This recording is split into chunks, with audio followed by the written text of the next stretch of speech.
Hey, this is Ross Payne with Role Playing Public Radio. We're playing Base Raiders tonight, and I'm not running this game. This is part 3 in Micah's Base Raiders storyline, mini-campaign, whatever you want to call it. This adventure is called Far, Far Away Today. The previous one was the gold standard, I believe. That was the first one. That was the first one. Okay. What was the second one? The second one was the Elite 37. The Elite 37, yes, there it is. Yep. I should have looked the at one where you guys. Mm-hmm. Yep, that was the one where you guys had to go and deal with some bio buddies. Always fun dealing with having to face my own creations. What does the world? I mean, what is a monster if it does not face itself at some point? I don't know, or its creator. Yeah. Well, speaking of that, that was actually the big thing with the Elite 37 is you found the original Bio Buddy, the source of them all. Turned out to be a former ideal hero who, from what you guys were able to find out, due to time shenanigans, went back in time before their birth, but were still a kaiju-esque creature, and have been experimented by the ideal up until today. Yeah, and you woke her up. Oops. There were no witnesses. They can't prove we did that. They all ran away because they were afraid as soon as you woke her up, she'd go on a murderous rampage. When has that ever happened? Oh, I don't know. Well, considering that now that she stands before the three of you, we'll go into character just as a quick recap for ourselves, because I'm pretty sure by the time everyone's listened to this, they've already listened to the previous two. If you haven't, what are you doing? Why are you starting at the end? Go back to the beginning. Yeah. I'm sure, obviously, I'm not going to post these out of order, so they're all on RPPR Actual Play. Go listen. Yeah. In its own memento way. So, yes, you are standing before what is essentially a humanoid, a 10-foot plus, 10-foot tall humanoid Deathclaw is essentially what you are staring at. So we're still in the Bio Buddy facility? Yeah, we're picking up right there, just really quick.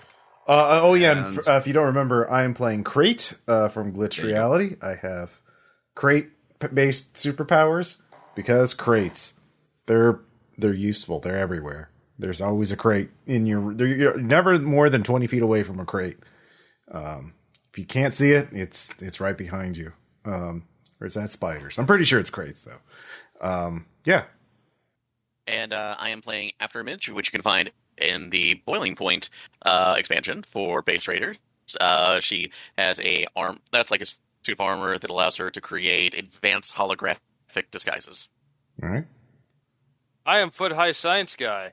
I am a super genius who is a little 1 foot tall amphibian. Yay. That's the life I live.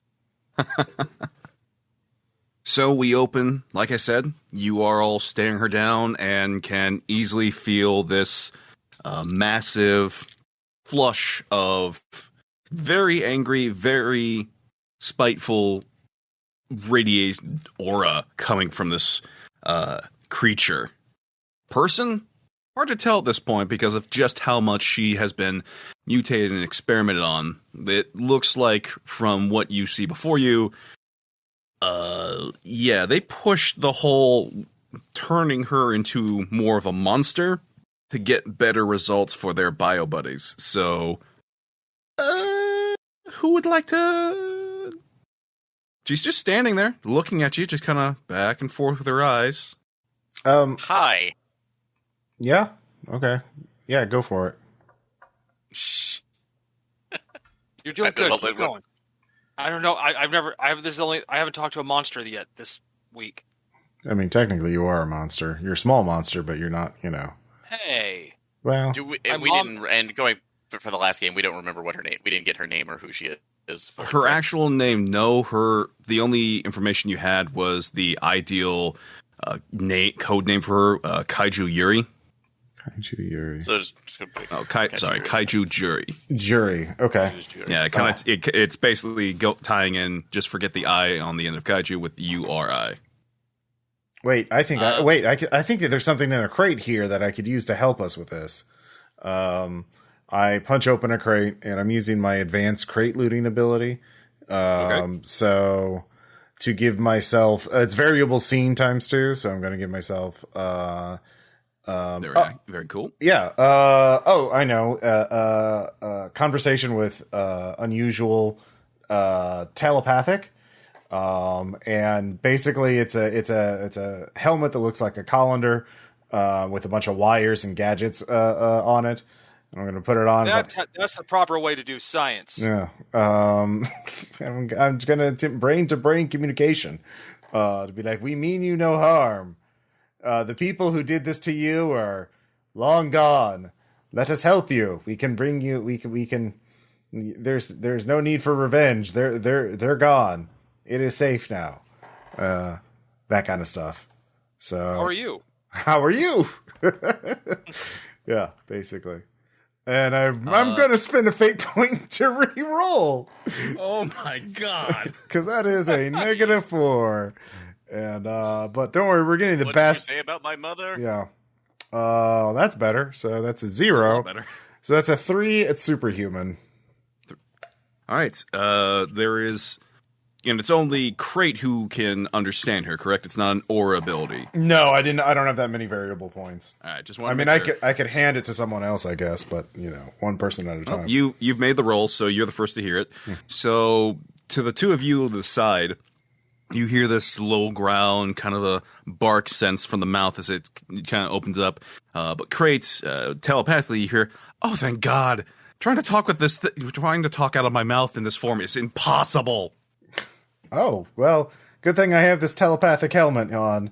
It lets me hear your thoughts. Thank you so much. This is so much easier to talk to somebody like. Oh, yeah. Anywho, so thank you for freeing me. I don't suppose this was out of charity, was it? I mean, I've been here for a little while, kind of in and out of consciousness.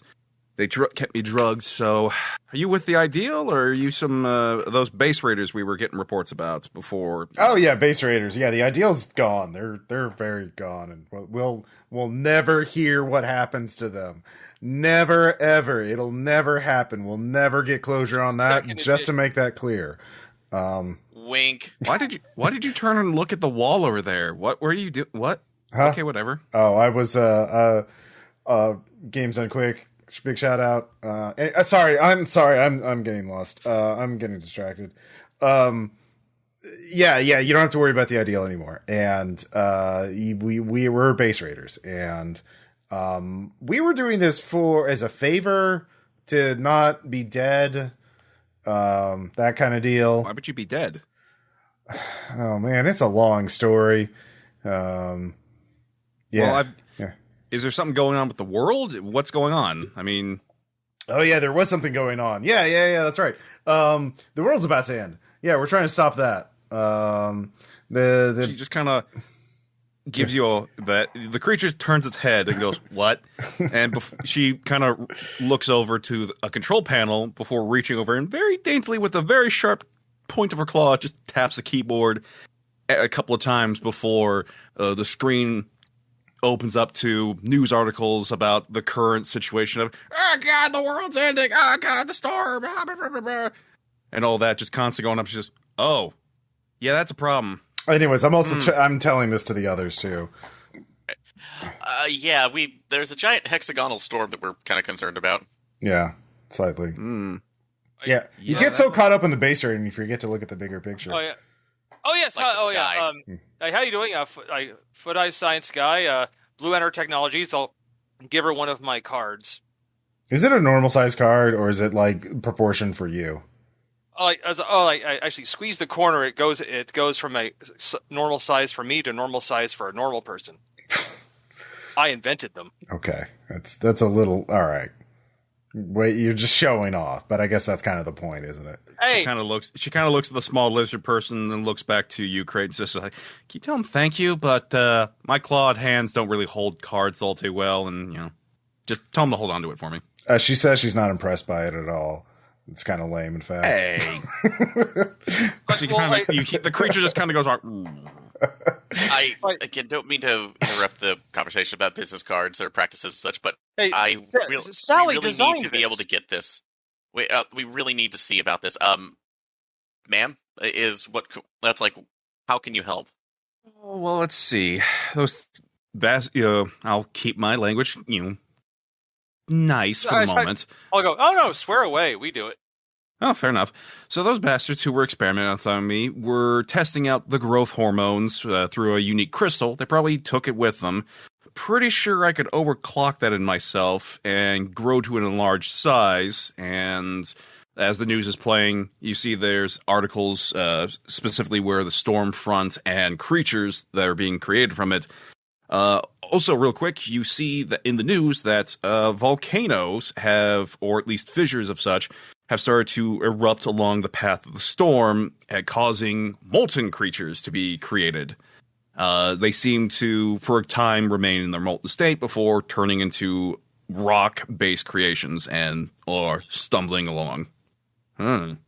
So you need the crystal to do this? No, technically not. Oh. It's I think it's a one-time sort of thing. I can grow to supersize and deal with some big stuff out there, but well, we'll have to see how long it lasts. Okay, but you need that thing though. The crystal thing? For a sustained sort of thing, sure. I can probably hold the enlarged size for a good while. Not all the time, but for a short amount of time. So sustaining, yeah, I need the crystal. Though I'm pretty sure they took it all. The only thing, why'd they leave this the giant meteor gun here? Oh yeah, we should use that. What? Yeah. No, they did mention that was the facility had this. I was like, yeah, the facility here had the decommissioned asteroid laser that pulls in asteroids. It doesn't pull in meteorites, it pulls in asteroids. yeah, that's where the BioBuddy stuff came from originally. It was a meteor, right? Oh, yeah. No. Oh. The BioBuddy, she points, no, that's me. Oh. I don't know what okay. you guys need. The meteorite stuff or asteroid stuff, whichever one it was, technically was where Boreal Tempest came from. Okay. Anyway. Yes.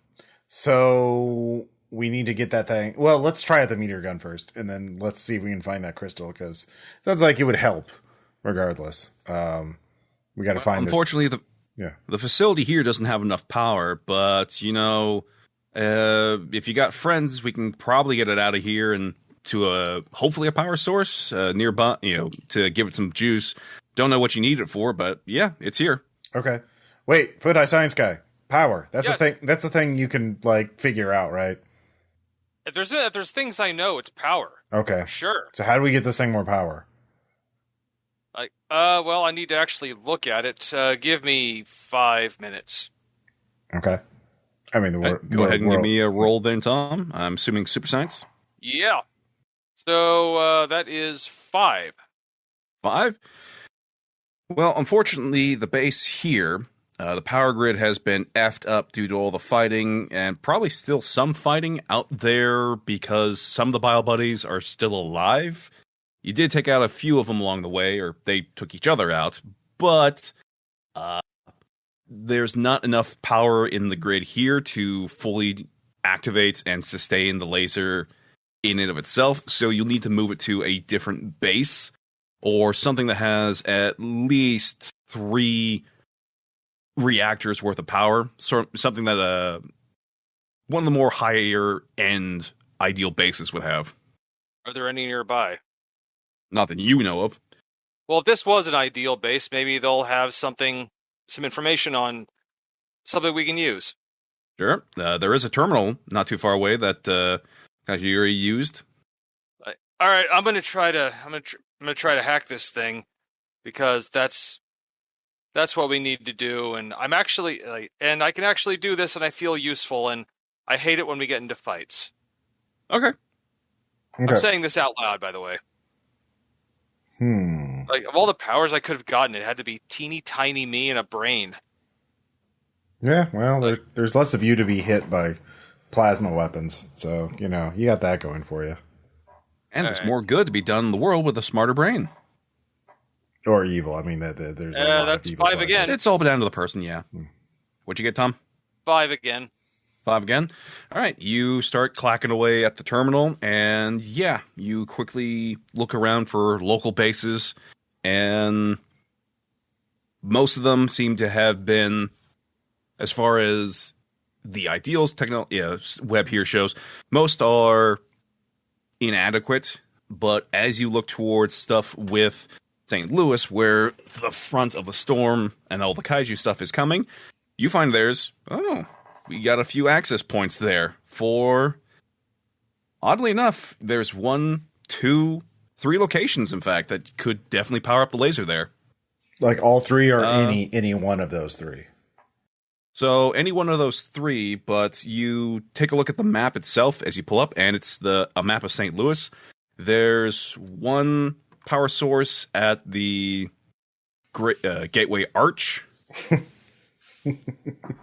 There's 1 kind of in the midpoint in East St. Louis, near their downtown. We're not going. Even with superheroes, I'm not going there. Oh, Lap him. All right, East St. Louis. Where in East St. Louis? Downtown, the East St. Louis downtown airport. Okay. And another one, oddly enough, a little bit to the northeast of there. Mm-hmm. It just says Ketchup Station. Ketchup Station? Okay. Yeah, Ketchup. All right. Catsup. All right. All right. So now, where is this facility? Where is this facility again? Where we're at right now, the Elite 37 facility or BioBuddy this one facility? You had to teleport down to this one. Let me double check my notes again, because I mean, it's not near St. Louis, right? Like, I guess that's no. Okay. So so there's one problem is getting one of those power sources, but then the other problem is getting the power from St. Louis to here, right? Well, that's the thing you also note is if you had a little bit of assistance, or if Foot High can just tell you guys what to do, or you just want to have the giant kaiju lady do it, you could probably rip up the giant laser and have yourselves teleported. Because you were teleported here, all you'd have to do is just get some help with that one. Wait, we can take the laser with us? The meteor laser thing? I mean, it's teleportation is magic. Well, how big is it? I guess I'm thinking, I was picturing something the size of like a space, like a telescope at an observatory, like a big fucking. Well, Well, you wouldn't be wrong. However, it is not deployed right now, so it's kind of in a condensed shutdown form. So kind of like imagine those, like you're saying, those massive satellites dishes, but folded in on itself and then compacted, it shrank down. Okay. Like dinner plate sized? Not quite. It's still a massive thing. The room that you're looking at it is pretty big. It's definitely it would take at least a superdozer transport. So like the size of like a pallet, like a big box, but like the width and length of like a pallet, or like a shipping container. Like what's it? Like a shipping container. Shipping container. Okay. So still technically transportable. I'll look at Jury and be like, "Are you super strong? Could you carry that?" I don't know how super strong you are. She looks over this. Yeah, I can carry that. Okay, so we just need to teleport it to St. Louis. Yeah. Okay. I'll see what I can do to get this thing there. Okay, well, you're working on teleporting us. We need to figure out what our destination is. After Image, do you know anything about any of those? I can. Yeah. Go ahead. I can research right now to see if there's any information that might have come up for there. Can I go ahead and do a research roll with Spy Savant to see if anything is pulled up specifically for Catsup Station? Sure. What do you know about Ketchup Station? What do you know? God only knows. Oh no. All right. For Spy Savant, that's going to be 4 at Ascendant. Or Descendant? Or not Ascendant, but Extraordinary, sorry. Oh, well, Extraordinary? Well, yeah. Oddly enough, it is according to standard stuff that civilians would know, it's the world's largest ketchup bottle, held up on planks, kind of like a water tower, but it's this massive ketchup bottle. And it is a little attraction site where, the store inside sells various types of ketchup and grocery goods. There's always been rumors amongst the superhuman community that place, in fact, while still owned and operated today, was actually a forefront for a condiment-themed superhero. Oh my god, that is sad. Wait, the Relisher was real? If rumors are true, then yeah, the Relisher was real. No one. He is legend. Okay, so do you want to go to the Arch? I mean, the airport's kind of boring. Do you want to go to the Arch or the catch-up station? Oh, I think we need to go to the catch-up station. Yeah. But I've been to the Arch, but I think I need to check it. While we're saving the world, I want to check out this catch-up station. Okay. I guess that's settled in. Can you give us the option of this? Why would we go anywhere else? I just want to make sure. I just want to make sure it was group consensus. I didn't want to dictate that we're going to the giant ketchup bottle. Yeah. Seriously, where else would we go, man? How long have we been friends at this point in time? Any of us going right now are going to sit here and go like, ketchup bottle? Fuck, why aren't we there now? All right. Foot High, did you figure out how to teleport us there? Let us see. It's still a 3 superhuman. For 3 superhuman, you could do a localized teleporter, but there's no guarantee it'll put you outside your destination. What would I need to do to refine that? You'll need to rewire some additional power, not from the station itself. You'd have to go and find an external additional power source and get it connected to what's remaining here of the power grid. As far as you can tell, the generator powering the base here / this building is giving a lot out. Even with the shutdown for everything and just going to the teleporter, you're also teleporting a massive piece of material, so that's eating up a lot of power just to get that thing to teleport. At the current rates, specifically, you'd probably have to probably be teleported at maximum, if you're not spot on, a couple 20-30 miles south of where you gotta go. Yeah, and that's fine, except not with this gigantic thing. Yeah, we need to... Wait, are there any electric bio buddies lying around here not doing anything? You guys want to look around to see if you can find some electro buddies? I mean, I still have a telepathic helmet. I can still talk to him. All right, you want to? All right, we can search for it too. All right. All right, go ahead and give me a roll then. Crate, see if you can reach out and grab the Electabuds. All right, that is a 3 superhuman with the helmet. Yeah, we're still here. What do you need, bud? We need you to power something up to help us save the world. We can do that, bud. Okay, yeah. I knew I could count on you guys. You guys are the best bio buddies. Like, all those other ones got nothing on you. Know what they say about us Electabuds, bud? We're always electric. We're always there for you. Yep. Bud. Reliable. Yep, that's you. Thanks, bud. Yep. All right. They're Duracell useful. Don't you talk about that bunny, man, bud. Yeah. Don't talk about beef for that, bud. Okay. Oh, that's why I said Duracell. I didn't say Energizer. Fair enough, bud. My bad, bud. We can't understand a whole lot of time, bud. We're just buds, bud. Mm-hmm. You guys will... I'm thinking, I just want to adopt all of them forever. Well, it wouldn't be a bad thing for you, because as you watch the power go on, you kind of flip over to the generator. It's all a bunch of linked together, about the size of a human ear size, like, ear piece or something. It looks weird, but they're just kind of floating along and just kind of sitting, just kind of supercharging the generator. Anywho, you get your power. Yay! All right, let's jump on through, and I'm sure it'll be fine. So you guys will warp outside of the world's largest ketchup bottle store.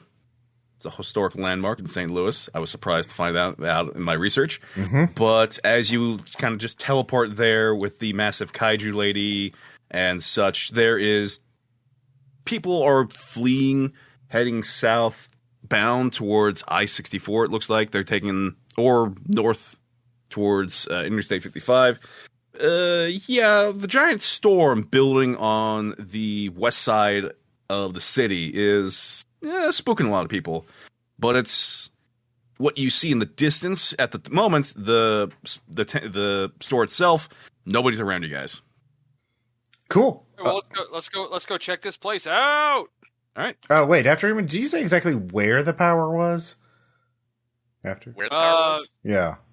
Somewhere near here. Somewhere near here? Yeah.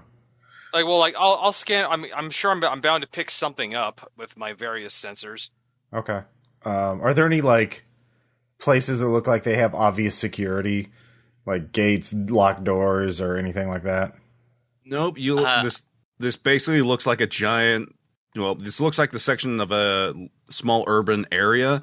A couple cul-de-sacs down the way. The store looks like it's part of a restaurant, and as well as just like this massive... Yeah, it's just a giant restaurant with a big ketchup bottle.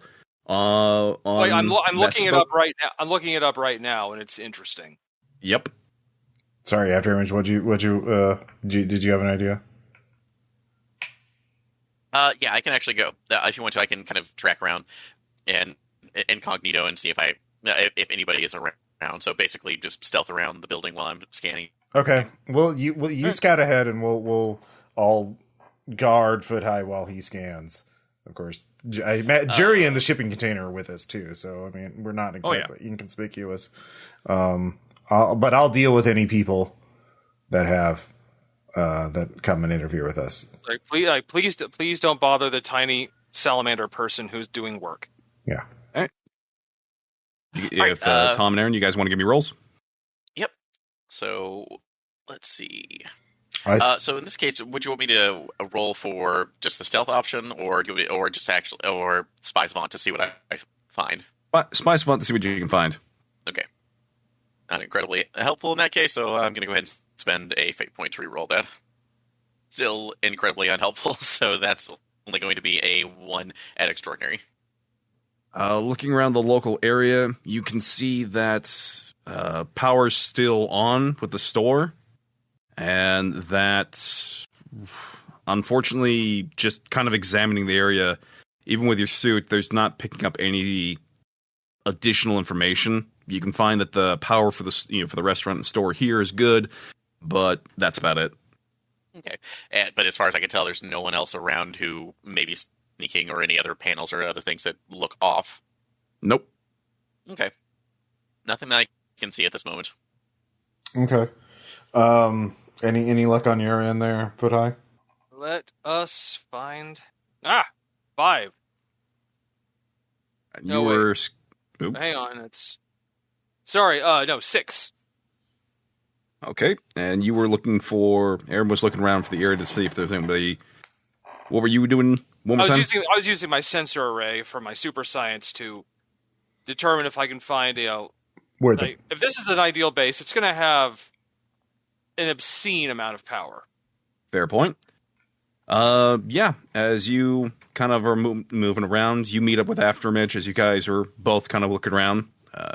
The tech for Afterimage having a little problem, but your little sensor array needed a little bit of extra kick, so with a little bit of wiring, or with permission from Afterimage, if she would be cool with it.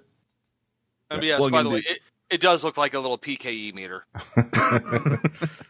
You kind of adapting it to her suit just momentarily, nothing like integrating, just kind of hold a hand with the suit.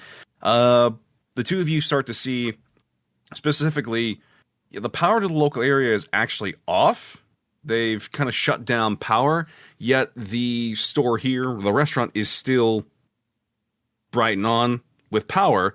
And as you kind of look around, you see, why is the giant ketchup bottle producing a lot of energy? Is it any kind of... It's a sensor information pulling up what kind of energy it's producing? From what you can tell here, from the two of you, seems to be powered from generator nearby, or at least that's what you can assume, but it seems to be a broadcaster of some kind. Okay. Well, and for the energy type, is it broadcasting, a signal, radio waves, cell signals, number station? High. That's like radiation, high beam energies, or something of the like? Well, from the energy put out, you guys see here, it seems to be a massive beam of energy.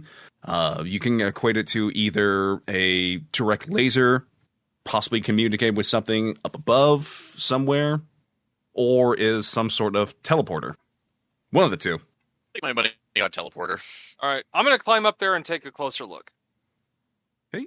I'm also going to climb up there with tactical crate movement. I just summon a crate and I just plant it alongside one of the railings, and it just kind of glides up while I'm clinging to it. I seem to be standing and crouching very rapidly. It looks really weird. And I'm going to hold on to the crate as it's sending. I have wall crawling. That's what I do. Yeah. You're just kind of watching that, going like, "What did I miss?" But the three of you ascend to the top of the railing around the giant catsup bottle, and kind of looking around, still using Tom's roll for it. You guys do find that there's actually a panel that, to the naked eye, is perfectly smooth to the bottle, but as you guys run your hand along, touch it, it pops inward and reveals a data port, or little terminal port, sorry. This should be okay. But what could be the harm of plugging in? Hack the Gibson. I'm helping. Yeah, I'll just hack the Gibson. Actually, that's what we before do. you do that, Mm-hmm.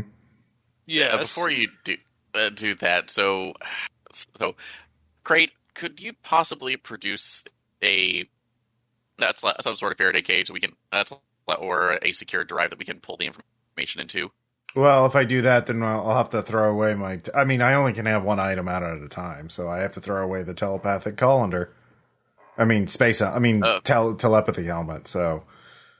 Okay, so... Alright, just be careful. Yeah, because you only have one active item. That just makes sense. Mm-hmm. That doesn't make sense. You should have a full toolkit. What? I mean, you have quick inventory slots, but I fill those with crates. It's like crate, Of course. and then one open spot. We get your theme. Yeah. What's the theme? Crates, obviously. Yeah, crates are great, aren't they? I'm looking like, I cannot, as I'm plugging in, like, I can't fault his logic here. Crates are objectively great. Yeah, you can carry scientific equipment in them.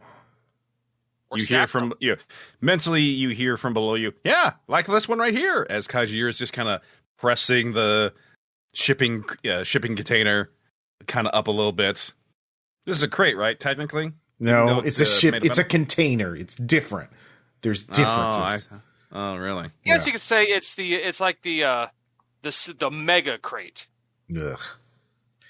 It's not the same. There's no love. It's all gone Hollywood, all industrial, sold out. I'm like, oh my god, are we really discussing the selling out capacity of crates now?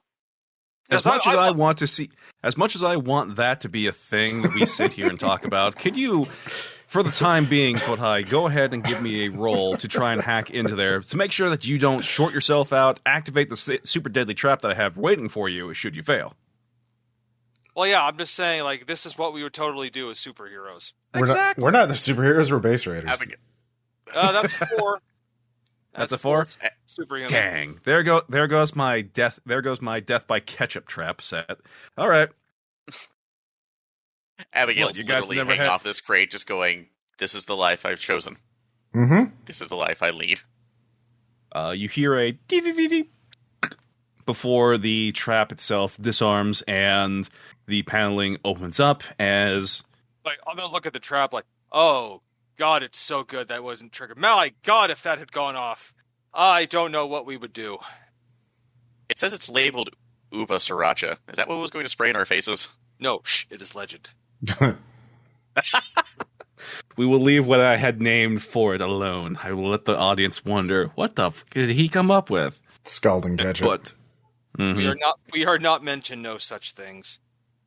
So the Hack successful. The machine just beeps a few times before a green set of lights turns on and a section of the ketchup bottle slides open. And you see it leads inside it. Who wants to go inside the giant mysterious ketchup bottle first? Well, either the super stealthy person in the stealth suit or a guy holding a crate. Probably not you. Or I'm already swinging from it and letting my suit hit before I enter in. So that would be You're going in first? Yeah. Yeah. Yes, I'm going in first, so to scout ahead. So, all right. The two of you watch as Afterimage just goes inside what seems to be the giant ketchup bottle itself. Oddly enough, it's kind of dark in there, but as you walk in, you just kind of walk down a little bit of a hallway, but seems not to be anything in there. So as you turn around to tell the guys it's fine, they're gone. And in that moment you had blinked, you find yourself in a pristine laboratory-esque kind of room. can I still see the entrance that I came in? Nope, it's gone. You look down, you're on a teleporter pad. So, checking our comms connection, can I still get a signal out to both Crate and Foot High? It's a little stretched, but yeah. As you guys are kind of like, where'd Afterimage go? The crackle comes on to your super science comm link. You hear. It appears that that leads over to a lab. It's a teleportation platform. I don't see anybody right now, so just be careful coming in. Well, all we need is the power from this place. Is there any way, Foot High, you could just now that you know there's a teleporter pad up ahead, just pull the power from the pad itself so we don't have to mess with the whole base? Because I think time is kind of a factor. Or is that too risky? I mean, I guess suppose there's some risk, but... Well, I mean, there is a trap here, though. If you mess with the teleporter pad, you might activate the trap. So Afterimage is within radio range, right? She can still talk to us? Yes, it's definitely a bit cracky. It's stretched, that kind of intermittent kind of break, but it's still clear. No, maybe it's just directly below this base, below this pad or whatever. Maybe that would make the most sense. So, I guess I'll just follow in. Let's just see what the rest is in this base. If we can find the central computer, we can shut down all the traps and all that other shit and just get the power easily. All right, so I go in. Oh, same thing.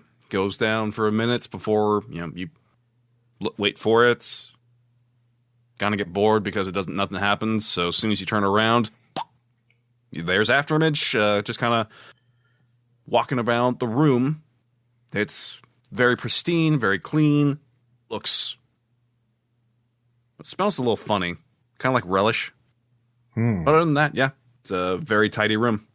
Are there any exits leading out? Yes, there's a doorway not too far from here. This looks to be just like the teleporter pad into a offsite base kind of thing.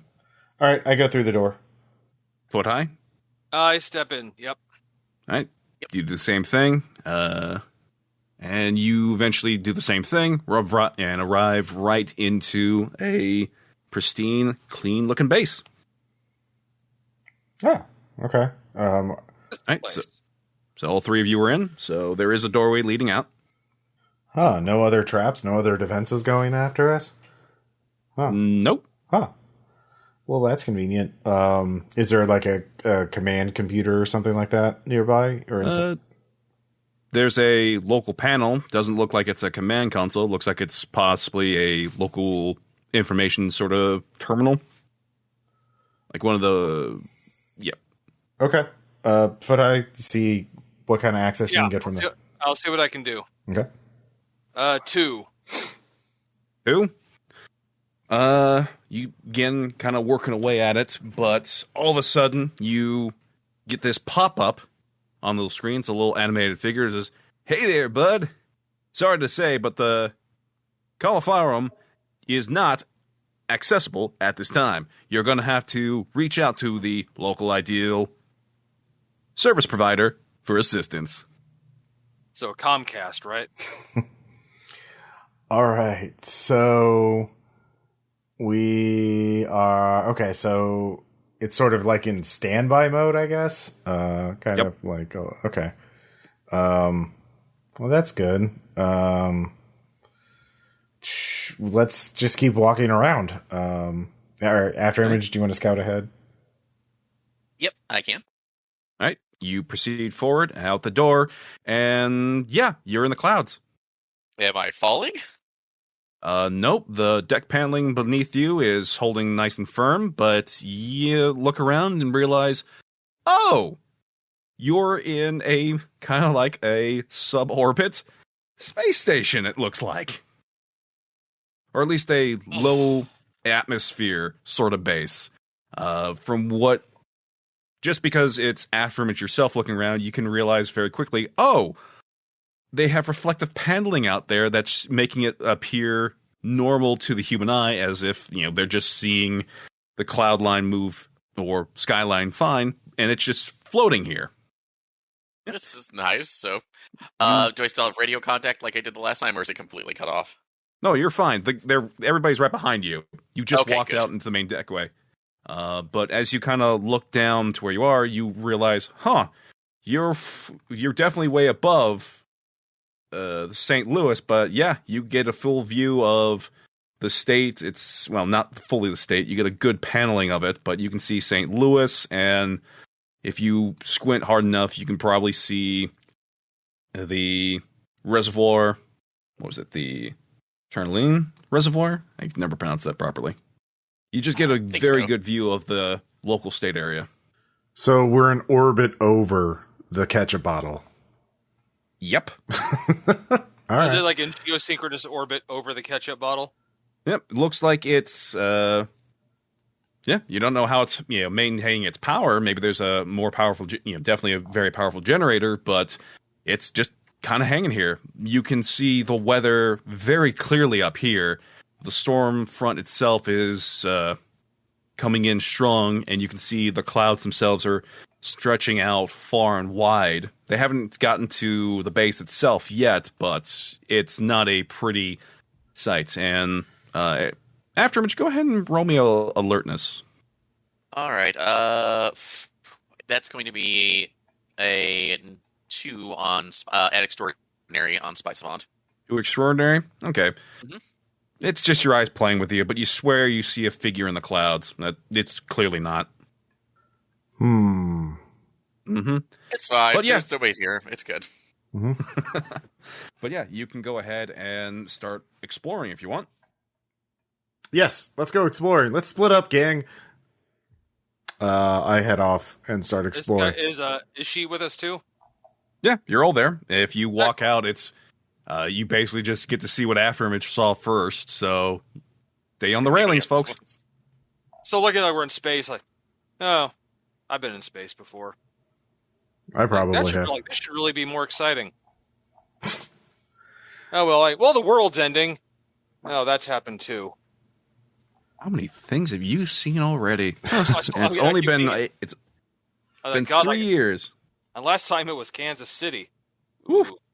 Whew. That was something. Okay. So you guys are heading forward. Eventually you come towards what you must assume is it kind of looks like a greetings area. So the teleporter pad was there, which you just came from. As you walk along the hallway, you enter into a much larger room. Seems to be the greeting and stationary room for ideal members to meet at, as well as have meetings at. But as you enter in, you see there is a mechanical contraption stationed in the center of the room. Contraption. It looks like a vending machine, but with 4 pronged legs. The kind of thing that, it looks like something. Yeah, no, definitely a vending machine. 4 big pronged legs out in the sides, like in the corners. But as you enter in, there is all of a sudden a thing pops up and a visible laser starts sweeping the area. One of those like dome things that encases the room as it's scanning through. Okay, is there any chance to duck it, or is... Yeah, if you want to go back out the way you came, you can get out of its scan range. Oh, actually, take this back. So since it's probably scanning, are we all together in a tight enough group? If you say so, yes. Okay. Then I want to make a roll utilizing the armor to basically create a refraction hologram. So basically to bend the light around us so it doesn't end up detecting us. Okay. All right. Go ahead and give me a roll. Let's see if Dicebot will actually be nice to me tonight. You know what? I'll take that. So that is going to be 5 at Ascendant. 5 at Ascendant? All right. Mm-hmm. The thing scans over you once, twice, eventually going back to the original spot where it had started the scan, finding nothing, shuts down. Yeah. I think we're Everything's good. okay now. Well, I'm going to move you into range so we can actually... That's like you can see about disabling it. So, like, move. That's like walk this way. They scoot along the floor. Okay. Okay. These floors are incredibly squeaky clean. As a matter of fact, as you guys... Bed door. So, you will get right up to the weird vending machine scanner. No problems. So, what's the plan with it? Well, I'm going to try to turn like what it scans for. Yeah, rub the hacker on it, basically. I'm going to say use hacker on Dome. Mm-hmm. Just pick up foot high and just start rubbing him against the thing. Fix it. I'm like, no, like you're doing the right thing. I'm learning. Mm-hmm. I believe in you, Tom. What is a? Well, that's another 2. Another 2? Superhuman? Yep. All right. You, as you've rubbed around, you feel a paneling pop off, and you can kind of take off a few wires, kind of connect your little pad to it, and get the readout to it. This is a Condimenter Deathbot. It fires organic-based weaponry that are both deadly and able to incapacitate its opponents. It's all based in plants, so it's 100% eco-friendly. The materials used in this is high urethane plastic for the construction of the model itself. When engaged in combat, the thing will spread its 4-point legs and activate the twin side turrets that will pop out. You can see where the frames for those are held within the machine. In desperation, the thing will unveil the case-like structure in front of it and launch all its reserves of ketchup nades forward to douse the enemies in a tomato-based neutralizing paste. Oh, no. This is a very Whole Foods weapon of mass destruction here. He chose a theme, and he was happy with it. So, yeah. Hey, as long as he's happy, I'm happy. By the way, you guys get the very distinct smell of pickle brine in this room. Oh, God, no. As you also look around, the white tint before that was in the previous rooms has now got a more of a greenish tint here. Oh, God. Death by pickles. So we don't see anything. Is there another bot in the middle of the room, or sorry, the room is in a greenish tint? The room is in a greenish tint. Looks to be like the room itself was designed that way. Looks to be just that color he went with. Okay. But the only threat that you see is the Condimenter. I'm sorry, the condiment what? Condimentor. Oh, okay. The robot we just saw. Okay. Correct. Okay, so okay. What's the exit out of this room? So there you have this room here. Yeah. You see there are 2 additional doorways. One behind the Condimentor directly, and then there's another one to your guys' left that leads past a small seating area for it looks like there are multiple stations for separate meetings that can be sealed off from each other. So it looks like just basically like little cubicles where meetings could be held in semi-private. Okay, well, probably the control room is behind the robot. So we should. Can we use the After Images aura thing to refraction aura to sneak around it? Sure, it will stay in effect. I'll allow it to go out the room because it was such a nice roll. Okay. Yep. So, no, even if this thing starts to actively scan, doesn't find you guys, so you're free to go. All right. Rod. All right. As you proceed along, you see that the green tent that you had just left from suddenly changes, and you get this very pungent earthen tomato smell with a hint of cumin? Is that jalapeno? What is that? Yeah, no, but as you're proceeding in, you go into what appears to be a computer room of some sort, but the room is in red tint, and there's that very distinct tomato jalapeno-ish smell. Really annoying. Why did they make a salsa server room? You guys have gotten into the jalapeno salsa room, which is what you're hoping to be the command room.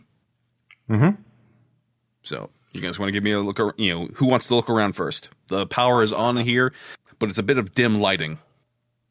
Right, I'll go ahead and make that's like a notice roll through Spy Savant. See if all right, go ahead. Yes, that's going to be 6 at Extraordinary. Okay. As you look around, you realize, the lighting is done on purpose. You can see, does your suit have the ability to create a helmet, or was that something that you don't have? Essentially, I can do that through basic with the holograms. So, okay. For the sake of this, for a bit of coolness, you kind of quickly activate it. Creates a visor around your eyes, and you can see that the lighting was done to hide well-hidden wall turrets. They seem to be designed to be like deployed and shoot out bullets of some kind. So one of the standard wall base defenses there. But you do see around, yes, this is a server and / computer console room. So it looks like this is definitely where, if they needed to have more of an in-depth look around, this is where they'd be. Additionally, you can see that there are several panels like you saw walking from the teleportarium. There is a clear line of sight here, too. You have much more of a front look at the storm approaching St. Louis from here. Okay. So does it look like it has a particular generation point or from where we're at now, or? Well, this is the computer room, so there are several server / terminals within the center of it. Looks like it's for multiple people, between 4 and 6, it looks like, to work at any given time. Okay. Guide. It's like fly over to the terminals where they can see it. Would I be, since I got such a good roll on that, would I be able to identify what, it's like the panel to deactivate the turrets? That one, you need to access the machine itself. It looks, well, getting to the terminals is one thing, which you should be able to do no problem. It'll be up to Tom, Foot High specifically, to try and figure out which panel it will be to shut this thing down. Okay. Unless you guys want to have, unless you have computers or the skills that tie in with that real quick. Let me see here. Computers are part of my super science. I was doing that, but also I do have security as part of Spy Savant, so that's what I was thinking. All right. Well, security would work for the turrets for accessing and getting access to the base and whatever additional programs. That would be more for computers. So if you want to use security, so After Image and me can work together. Yes. Yeah, I was just more concerned about turning off the turrets then. Nope. Fair enough. And Crate, you're just standing there counting the crates within your inventory, or I summon a crate and sit on it, hanging with our new friend. Mm-hmm. Well, no, she's with the shipping containers. She's too big. She's down there just like, they've been in that ketchup bottle for a long time. Yeah. I just realized I'm really hungry. I could go for some food right now. I haven't had anything in several years. Yeah. Have I eaten ever? She'll be fine. It's fine. I'm sure no one will see her panic and call the police and start an incident. And I mean, I don't think they're going to do that with all the shit that's going on right now. I mean, yeah, exactly. See, it's fine. Look at the glass is half full. The world may be ending, but our new friend isn't going to be bothered by anyone. So that's important to me. All right, so let's do this. Yep. So it's moving in there. And I'm going to spend a fate point to re-roll that shit. It hasn't even popped up for me yet. I only see Aaron's stuff. Yeah. Tom, you're rolling in general, not dice rolling. Oh, shit. God damn it. Jeez, Tom. I'm a monster.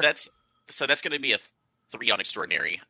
It's fine. It's that's why I'm re-rolling that. So yeah, didn't matter. That was the same thing I rolled in the other one. Well, that's it's nice that DiceBot decided to bring you roll with you. Yeah. It was. Thank you, DiceBot. All right, 3. That's better. It's better, but it's better. But I know. Is it my hubris, DiceBot? Is that what this is? Mm-hmm. It's because we invoked EasyRollerDice.com. Oh, the minute I step away, you do that. Shameful. You did it all the time too, Ross. Yeah, in-person games. You can't do it in online games. We can't use EasyRollerDice.com cups. We're rolling online. Well, I mean, you guys are. I have physical dice right here. At some point. Well, we can't see it. Thus, we lose the whole purpose of it. It's farcical. We can't. What are you talking about? Yeah. The GM should have his GM screen in front of him, and you could only hear the terror that is my dice rolling. Well, at the table, but not online. Yeah. Here's the simulation that you are still at the table, but we're getting off track. Let's go ahead and focus back on the game and see how much you guys get pelted with. All right. Depending on how the security system works. So, what was the rolls for Afterminch and Foot High? I got a 3 on extraordinary. You're an extraordinary. And for Foot High? It's a 3, superhuman. 3 superhuman. Okay.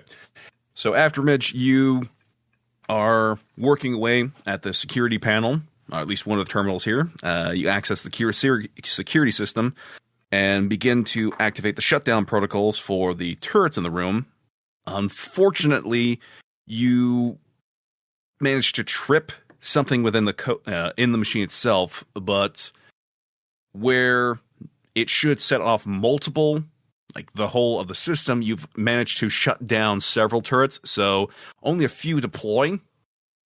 As for Tom, you're encountering a little bit more. Well, Foot High's encountering a bit of kickback. It looks like the system in here, unlike a few bases you've been into, which is having problems with power or hasn't been in use, making it a little easier to hack.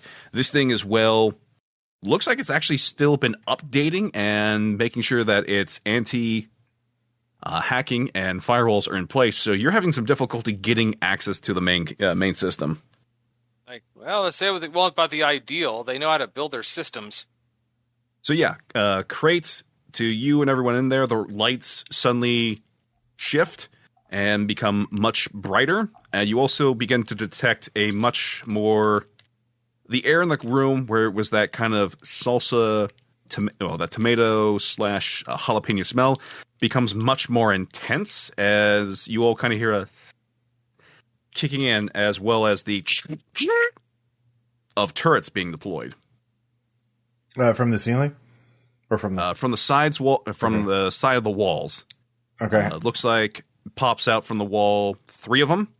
2 onto what is the south wall, which is to your guys's, well, from where you're sitting, Crate, to your right, and 1 from the north wall, which is to your left. Okay. I summon another crate, and I hide behind the first crate. That's my action for this round. Next round, I'll throw one of the crates. I need to have a crate in order to dodge, so I have to have 2 crates. All right. I'll say because Crate was going first, I'll go with one of the turrets, and they will... Let's see here. I will actually roll my die here, looking up from the thing here. All right, they're going to shoot at Afterimage real quick. Ho! Okay. So +2 plus their 3. So Afterimage does a 5, it's superhuman. Well, 5, it's superhuman is coming towards you from a shooting attack. Okay.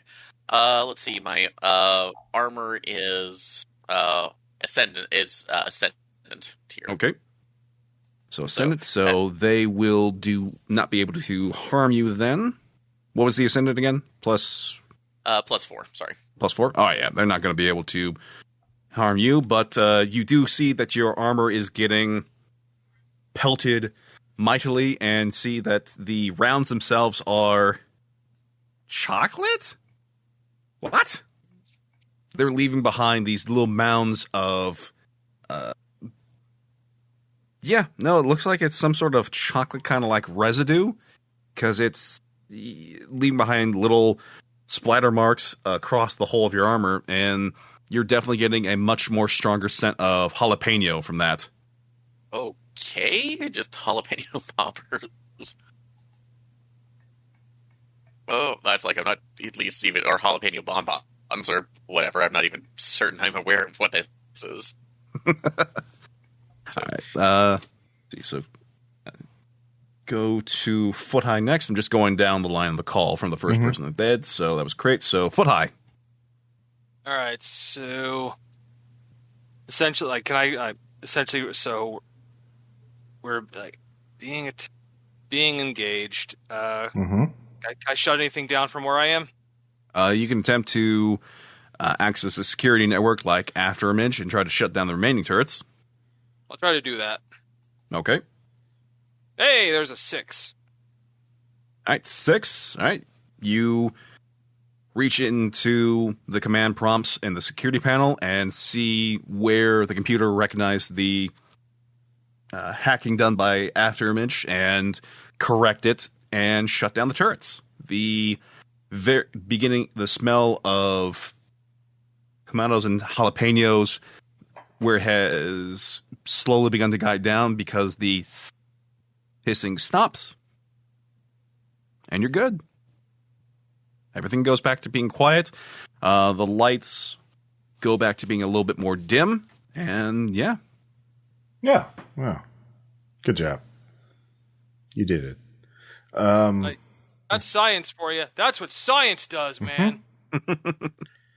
So do we have access to the power of the station? Can we route it to the laser yet? With a bit of work, yes. You can access into the main terminal, the main system for the base itself.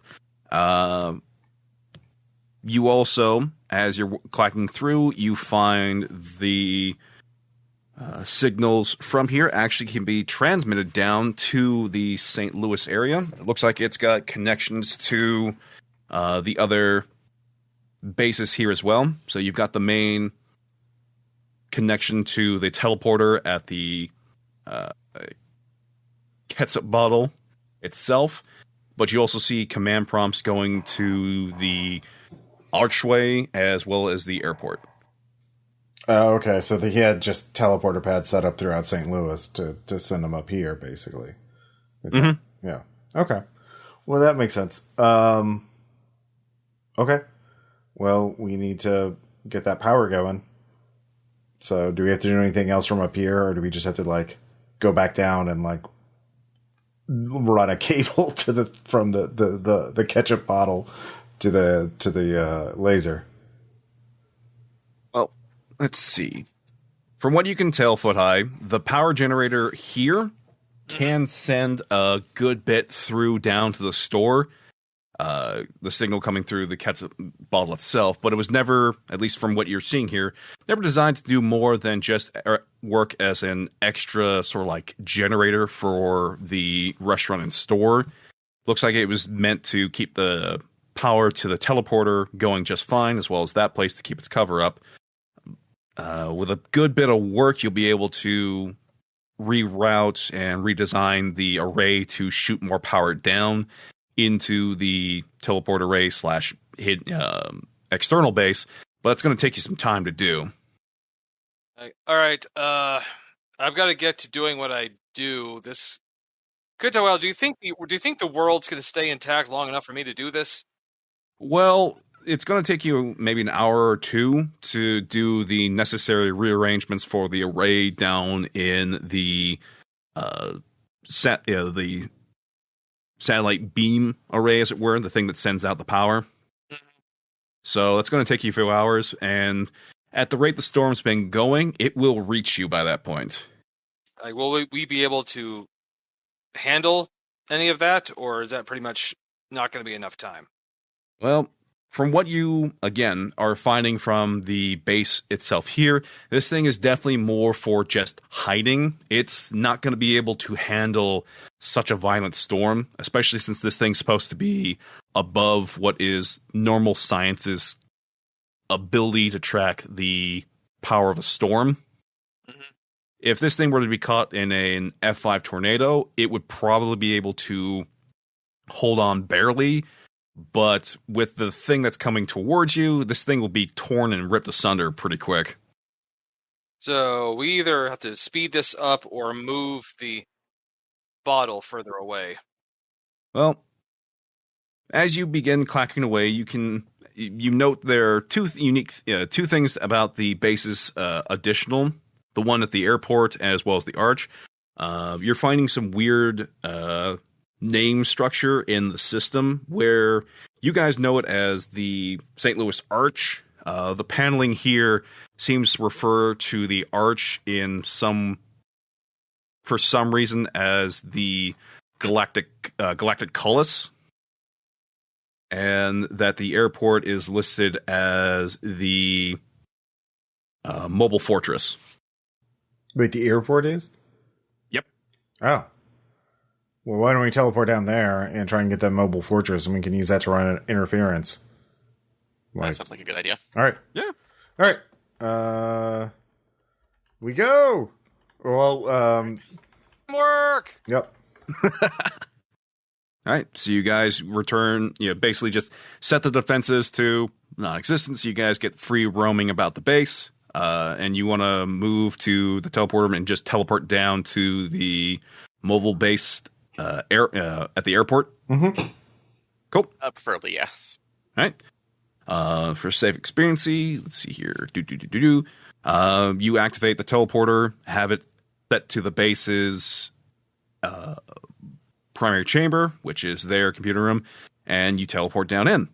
And you proceed out into a much more organized and high-tech looking room.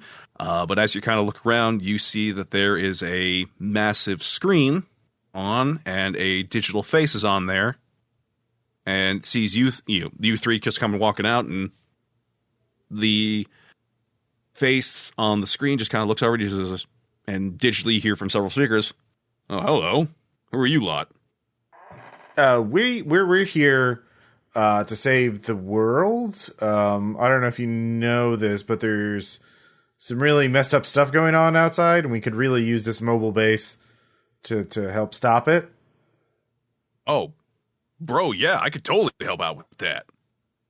Well, that's just great. Yeah. I don't have the ability. I didn't have the ability to. Oh, I'm Flexopolis. Let's say that you Flexopolis. Yeah, bro, I'm the giant robot. Flexopolis, man. Great. Awesome. Oh. That's all I need to hear. Yeah, I just can't transform. The whole thing is I was meant to run the thing in my robot body, but I can't transform. That's the whole thing that kept me locked in this. I know what's going on outside, but I just can't transform. Okay. You guys gonna help me with that? I'm gladly help you save the world. Okay, yes. How can we help you transform? I just got to throw the lever right there. He looks down. There's this big lever that says transform. Okay. So you're not an evil robot, right? You're not lying to us, are you? Bro. All right, that's enough for me. I flipped the switch. Wait a minute. What? Crate is not a subtle man. Nope. I'm aware of that, but... All right. So you just throw the switch, and it pans out to the fleeing civilians that are trying to use... airport security has basically... News basically said no flying, it's a no-fly, that sort of thing, so people are fleeing through the city. All of a sudden, the airport itself, the a massive portion of it changes as the reflecting panels that were hiding this massive long. The base itself is revealed. People are like, what the as all of a sudden it starts to shift and all of a sudden stand up, and a massive foghorn going roars out as this very large robotic being stands up.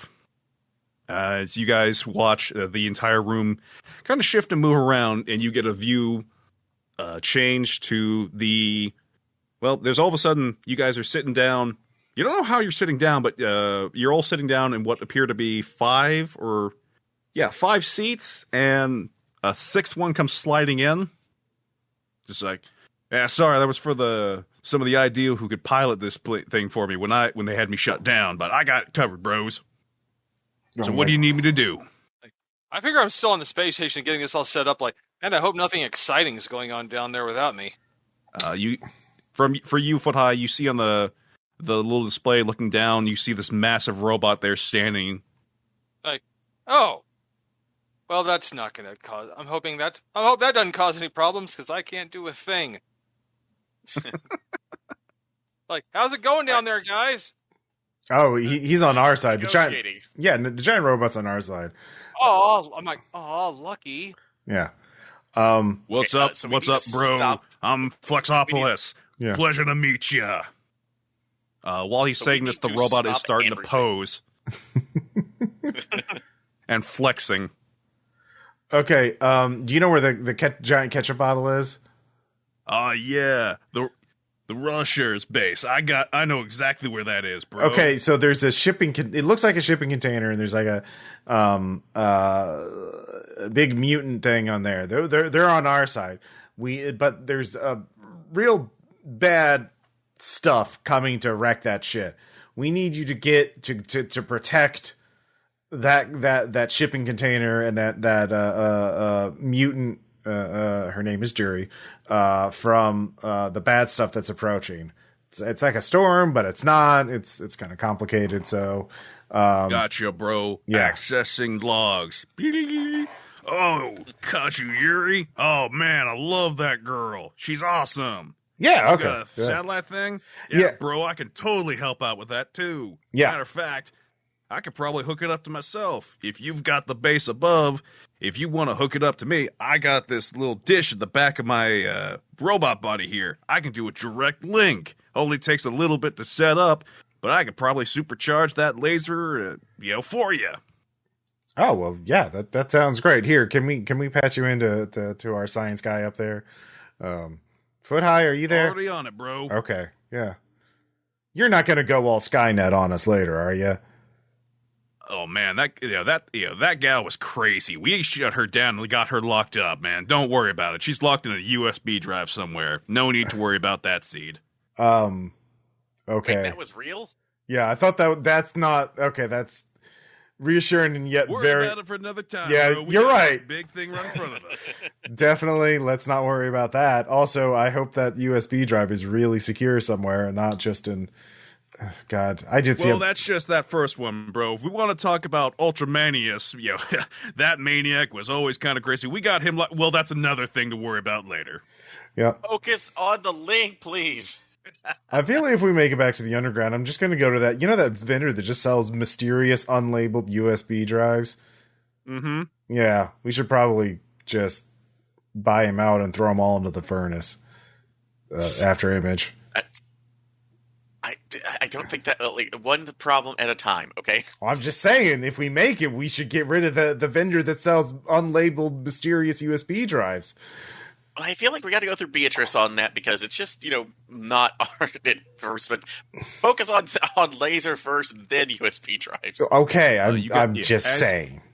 As you have been going back and forth about the USB sticks, you see that you have come up to the ketchup bottle tower, and Yuri, who's just Yuri's sitting there, sees the robot coming, and goes, "Oh, Flexopolis." Well, she thinks that's, and you just hear, "Sup, Yuri? I'm here to flex on some bad guys." I translate. Okay. Yeah, I don't know if a robot can hear that or understand that. He reaches down, takes up the shipping crates in his hand before kind of shifting it around on his fingers before it starts to move up and into a specific section on his shoulder. And he turns back to look over at the approaching storm. He says, "Yep, this is gonna be a tough one, but I can weather it, bros." Okay, great. Awesome. You need us to do anything? Just let us know. Otherwise, I'm just going to sit on the crate here, and I'm going to be the reserve. If something pops up, I'll be there with a crate. Well, are you guys going to be wanting to send this, any of these things back into, like, you want to send them away? What do you want me to do with the laser? Well, just to be sure I know what the plan is. Oh, well, we need to get them to stop destroying the Earth. So I think away, just. It's where we keep all of our stuff. Yeah, Well, I know that if I got to send them to space, it's going to probably take me out. I'm willing to do that for you. Oh. Other option is we activate the galactic cullis up ahead of us. What's that do? Oh, right. You guys ain't officially ideal, I'm guessing, right? No. Oh, that's fine. Don't worry about it. Well, it's a super secret gateway that the Ideal have been working on. See, that archway's not actually an arch for, like, a ring. It's actually a gateway that they've got locked. It's kind of an invisible thing. Power's not on, so we gotta get power to it and open the gate. Oh, and then we can shove the bad things in there? Well, the counter to it is up in space, so it's not so much more of shoving it in as it is get it close to get sucked into the vacuum of the endless void up above. The only problem is going to be shutting it down afterwards. Okay. Why would that be an issue? Yeah. Well, they didn't design it fully yet. It's not fully complete. They got it to open, but they didn't get the shutdown to work yet. Okay. If it... Getting mild flashbacks here. Okay, this seems slightly problematic too, but giant friendly robot might need it, to deal with the Skynet issue, which I feel is going to happen sooner or later. Okay, let's do that, and then we can just you can just punch the gate. Does the suction happen on both sides of the gate, or is it one-sided? One-sided, bro. So yeah, you can just go up behind it and then punch it, and then that'll break it, right? If it breaks, it'll just shut down, right? Potentially, it could cause a massive influx in destruction data that it keeps the portal itself open, but on one side, and in a sense, opening up a portal into space, causing the endless vacuum to suck away at specific points of the Earth. If it starts to collapse in on itself, it can slowly start to proceed down into the crust of the Earth, going into the core, thereby sucking out the core, causing the Earth to stop spinning, and slowly beginning to... Oh, sorry. Yeah, no. Sorry, my bad, bro. It would be bad. My bad. It would be bad. Yes. It would be bad. Very bad. It would be bad. Right.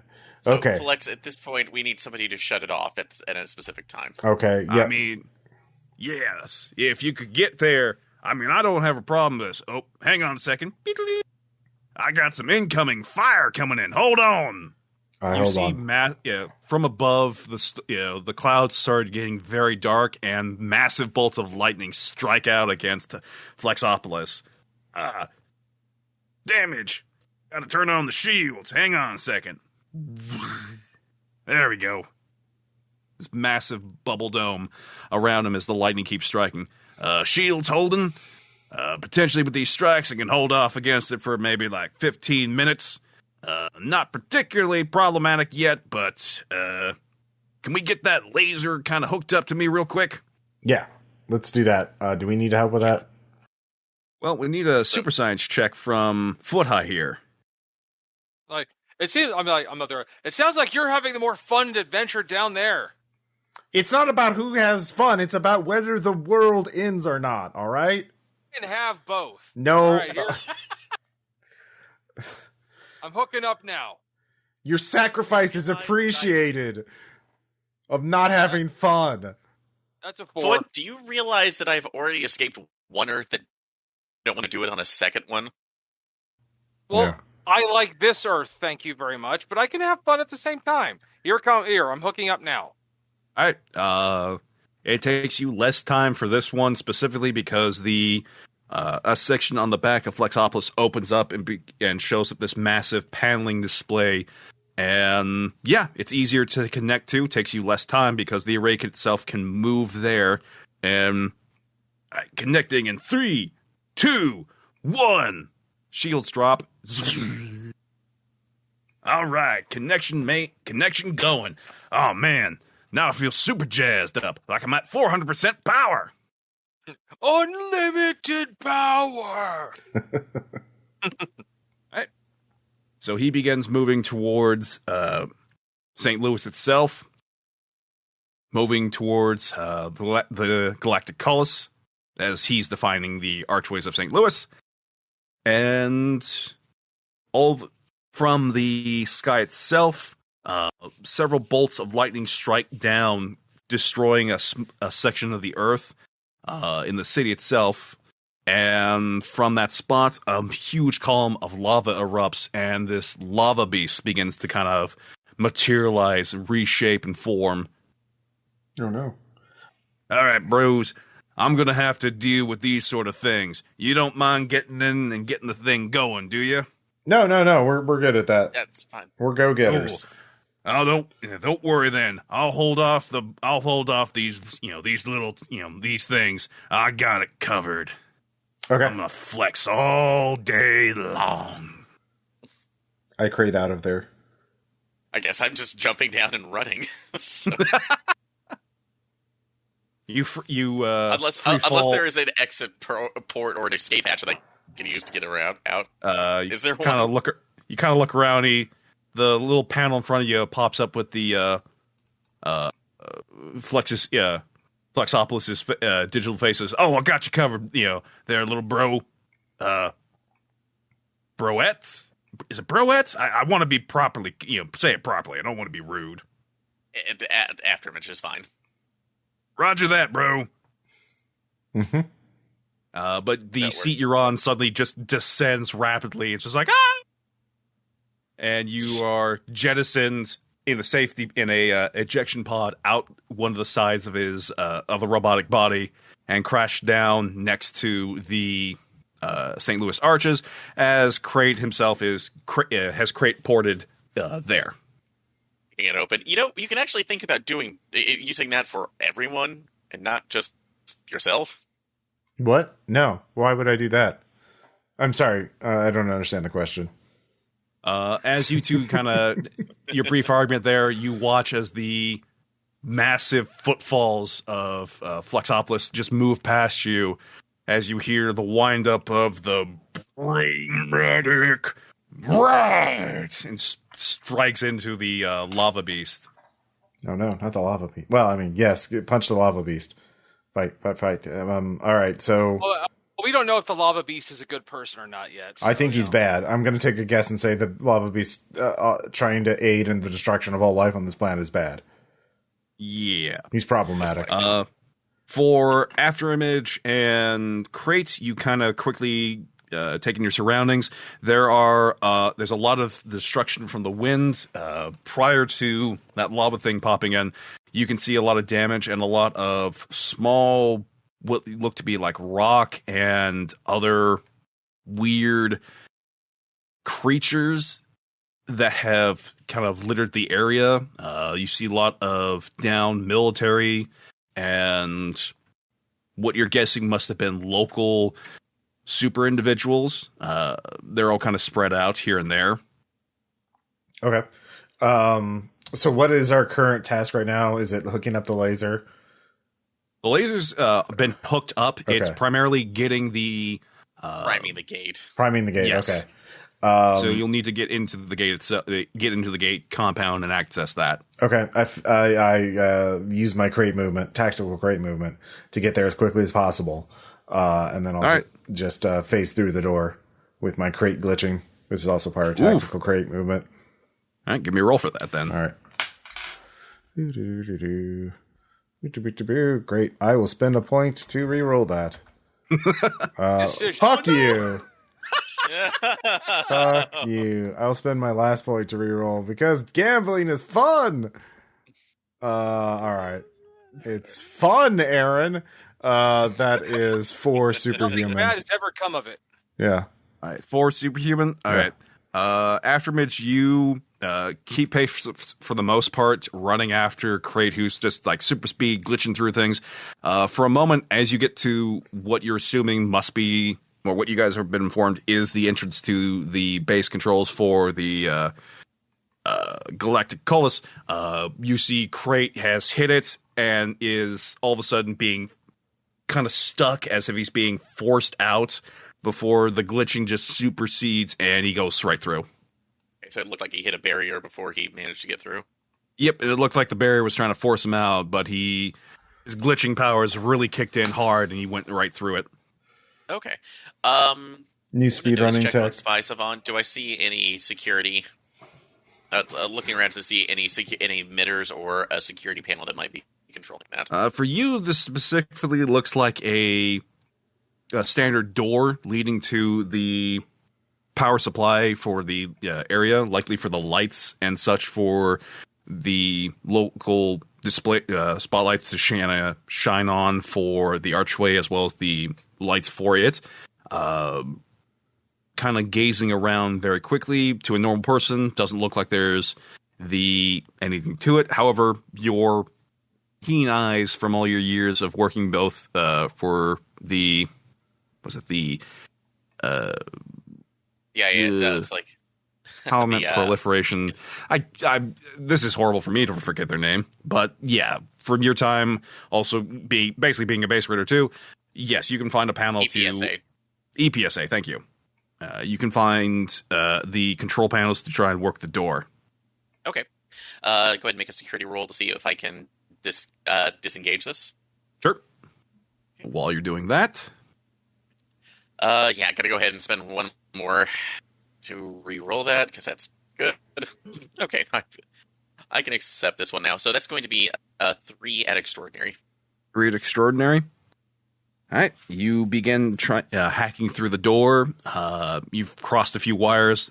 Heavy spark kind of happens, and the door itself begins to move to the side. Like I said, it's a door that opens up and goes to the power room, but all of a sudden you see the thing kind of give a hiss as a secondary doorway appears, kind of like the holodeck arch appears in front of the door and begins to open up, but only goes partially open. Okay. And you can see, as you kind of look through, it's going to be a bit of a squeeze to get through or kind of try to move the doors themselves open. But yeah, Crate's on the other side there. Okay. Athletics roll to see if I can force them open. Sure, go ahead. Well, while I was there earlier, I was searching around to see like what the next thing was. All right. So while Afterimage is working on that, Crate, you inside can see there is what not seen from where you guys ran in. There's a bit of a destroyed section through the area here, as you see something that kind of is a little scary to see. That cinder creature. Oh, okay. That's one of the bad guys, right? That was the thing that was leading the Bio Buddies, the Elite 37, the greatest Bio Buddy trainer ever. Oh, right. Cinder, right. The thing that's now a hybrid of both Bio Buddy and potentially human. It is kind of just, again, doing its floating there, kind of twitching its head a little bit. That whole horror movie sort of setup. Hi, Cinder. What are you doing here? Hello? The twitching stops, and it disappears before you blink, and it reappears right in front of you. Okay. At this point, behind you, you hear some sort of sounds as the doorway starts to materialize. Cinder's eyes are burned out, as it were. They're kind of voids, but seem to be kind of grayish with swirls of white, and in the very center of them are blue lights. So a little bit of a glowing aura to them as its eyes just kind of gaze up and down at you. Are you all? You don't look all right. Do you want to take a nap or something? Maybe. Like, you don't look great there, Cinder. We're trying to save the world, so if we could just work around you, would that be okay? We're trying to The voice that comes out isn't what you had heard before back at the BioBuddy base. It's a bit more. It sounds kind of like on the wind, though it's physically in front of you. It feels like the wind blowing across you. That sort of feeling is in your ears, and you hear, "Why are you in my way? I am everywhere and anywhere there is wind and air, as I was made to be. This world is mine." No, sorry, I don't know who told you that. It's not yours. It's not really owned by anyone, and you don't sound like Cinder. Did you possess Cinder? You had to. I burned out what was left of this frail little thing. This world did belong to the Titans. I am their heir, and my father saved me, kept me alive, locked in that base. And now I've returned to bring it back to the glory of the Titans. Oh, I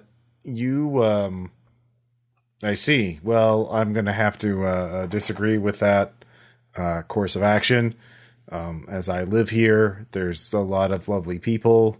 There's some good crates. So yeah, why don't we talk over here, and you can just, I mean, maybe I can get a better sense of you. So I'm trying to distract him while After Image can sneak up on him or something. Okay. So Aaron, that was your athletics there I see in the chat? Yes, so that one is going to be 3 at normal. 3 at normal? Yes, so at athletics, she only has regular athletics. So fair enough. You are struggling. It's going to take you a turn to get it opened up a bit further for you to squeeze through. But you can see Crate is now talking with what was Cinder, and as you hear it speak, it's again, you hear it crystal clear as well, as if on the wind blowing through, blowing past you, you hear that voice. And Crate, you're trying to distract. You are distracting it. Mm-hmm. All right. I am holding a crate, by the way. If it attacks me, I can defend myself with the crate. I am, if unless I say otherwise, I am always holding a crate. Fair enough. Hey guys, what's going on down there? So let's see. You're trying to distract it. So okay, pull this open. Let's see. Trying to make sure I get the right. Here we go. All right. Your concerns for your own world are insignificant to that of a Titan.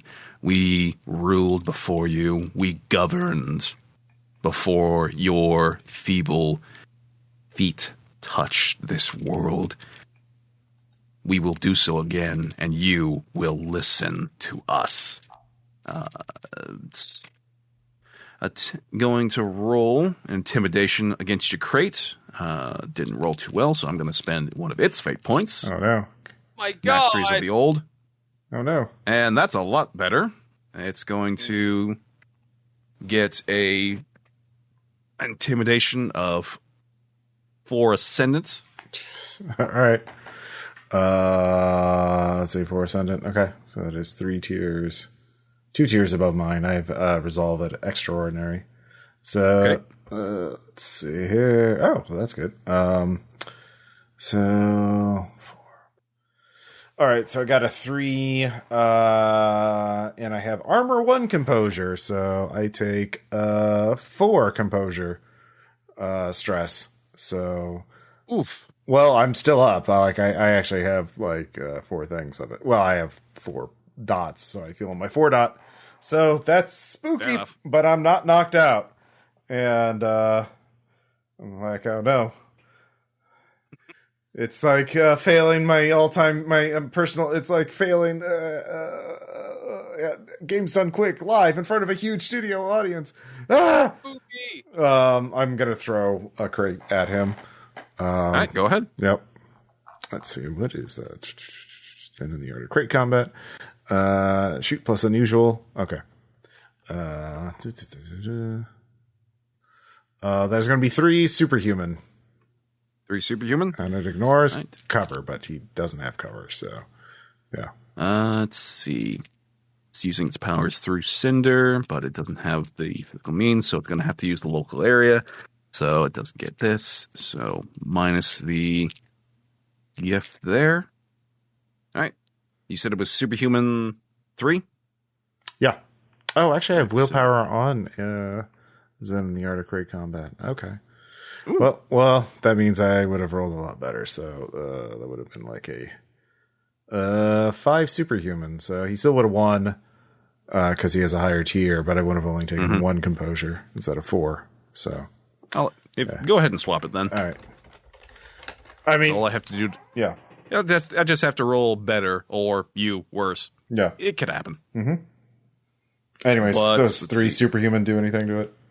Yes, it does, because it doesn't get access to its kaiju gifts, because it's actually channeling its powers through the body of Cinder, which it's already burned out, so it will take... And that was physical damage, so Cinder's body's already been damaged, so I'll mark that there. I'm not going to tell you what's been marked for it, but yeah, you hit it with a crate, and the eyes kind of... That kind of glow that's been going on kind of does a as if power wanes for a minute before turning back on and intensifies now looking upon you. Oh. Let's see. After image, you will at the shift, going to you real quick. At the end of this, for your face here, you get through the door, but that will take your turn for this time being. Okay. Yep. So that will go back to you guys here.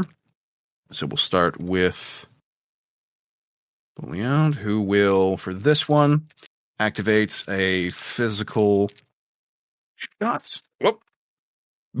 Oh, Jesus. 4 negatives. So I'm going to spend another will point to be Masters of the Air and Sky. Well, I've got a -3, so it pulled forth air in the room to create a column of air, kind of like a miniature tornado in its hand, and hurled it towards you, Crate. However, the thing's intensity kind of breaks apart a little bit, and the bits of Crate that we were still held by you after you smashed the crate into its face, you lift up to just kind of knock it away. It sends the remnants of that crate off, but you take no damage. All right. I could have spent more fate points to make that a plus, but you know what? I'm going to let that roll pass. And hopefully it won't come back and bite me with your turn here. Is it... Wait, has After Image already gone? So After Image had to press through the doorway. Okay. That was the action. That was so I'm her action. Okay. Yep. So it's my turn again? Okay, well, I'm just going to summon another crate. Okay. And that'll be it for you? Yeah, that's a full round. That's the... Gotcha. That is the disadvantage of being crate. I am not. Your inventory... how many crates did you have in your inventory? You said you had a small collection for them, so how many are you down to now? Well, I mean, it's like I just have the one now. Like I threw the other one, so my head was thinking like you had like a Resident Evil like pop-up menu that had like space and you're in like an invisible inventory. I mean, these are big crates. Yeah, no, I don't have any special powers about crate. I just summon them on. Yeah, it's crates on demand. All right, like gotcha. I don't have offset crates. I don't have a crate inventory. Yeah, I have. Yeah, it's all. So yeah, basically this round I can't do anything. Next round I can throw a crate fair enough. Yeah. All right. After Image. Yes. Yep. So in this room, this is a generator room for the archway here, the actual generator room for the archway specific. You are seeing in front of you the remains of what was Cinder, clearly being controlled by something, fighting up against Crate. It is unaware of you because its attention is fully focused on Crate. So I know this is at least bad, but can I see the controls for what was the Galacticus, or that's like For the Galactic Cullis? Yes. The You can Galactic see Cullis, okay. well, you can see the terminals for this area. You'll just need to get to them. All right. And how badly does it look like Crate's doing against the reanimated corpse of Cinder? I mean, right now it looks like he's fine. Doesn't, look terrible, but you don't know about that thing. Whatever it is. So, all right. So yeah, I'm going to go ahead and try to distract it since I have the range on. That's like this. So I'm going to use the armor to basically cloak and get behind it this turn. So then hopefully it doesn't notice me. And the next turn I'm going to use extend the range out from myself in order to try to disorient it. All right, so go ahead and do a stealth roll then. Okay. Yeah, so that's going to be 7 at Descendant.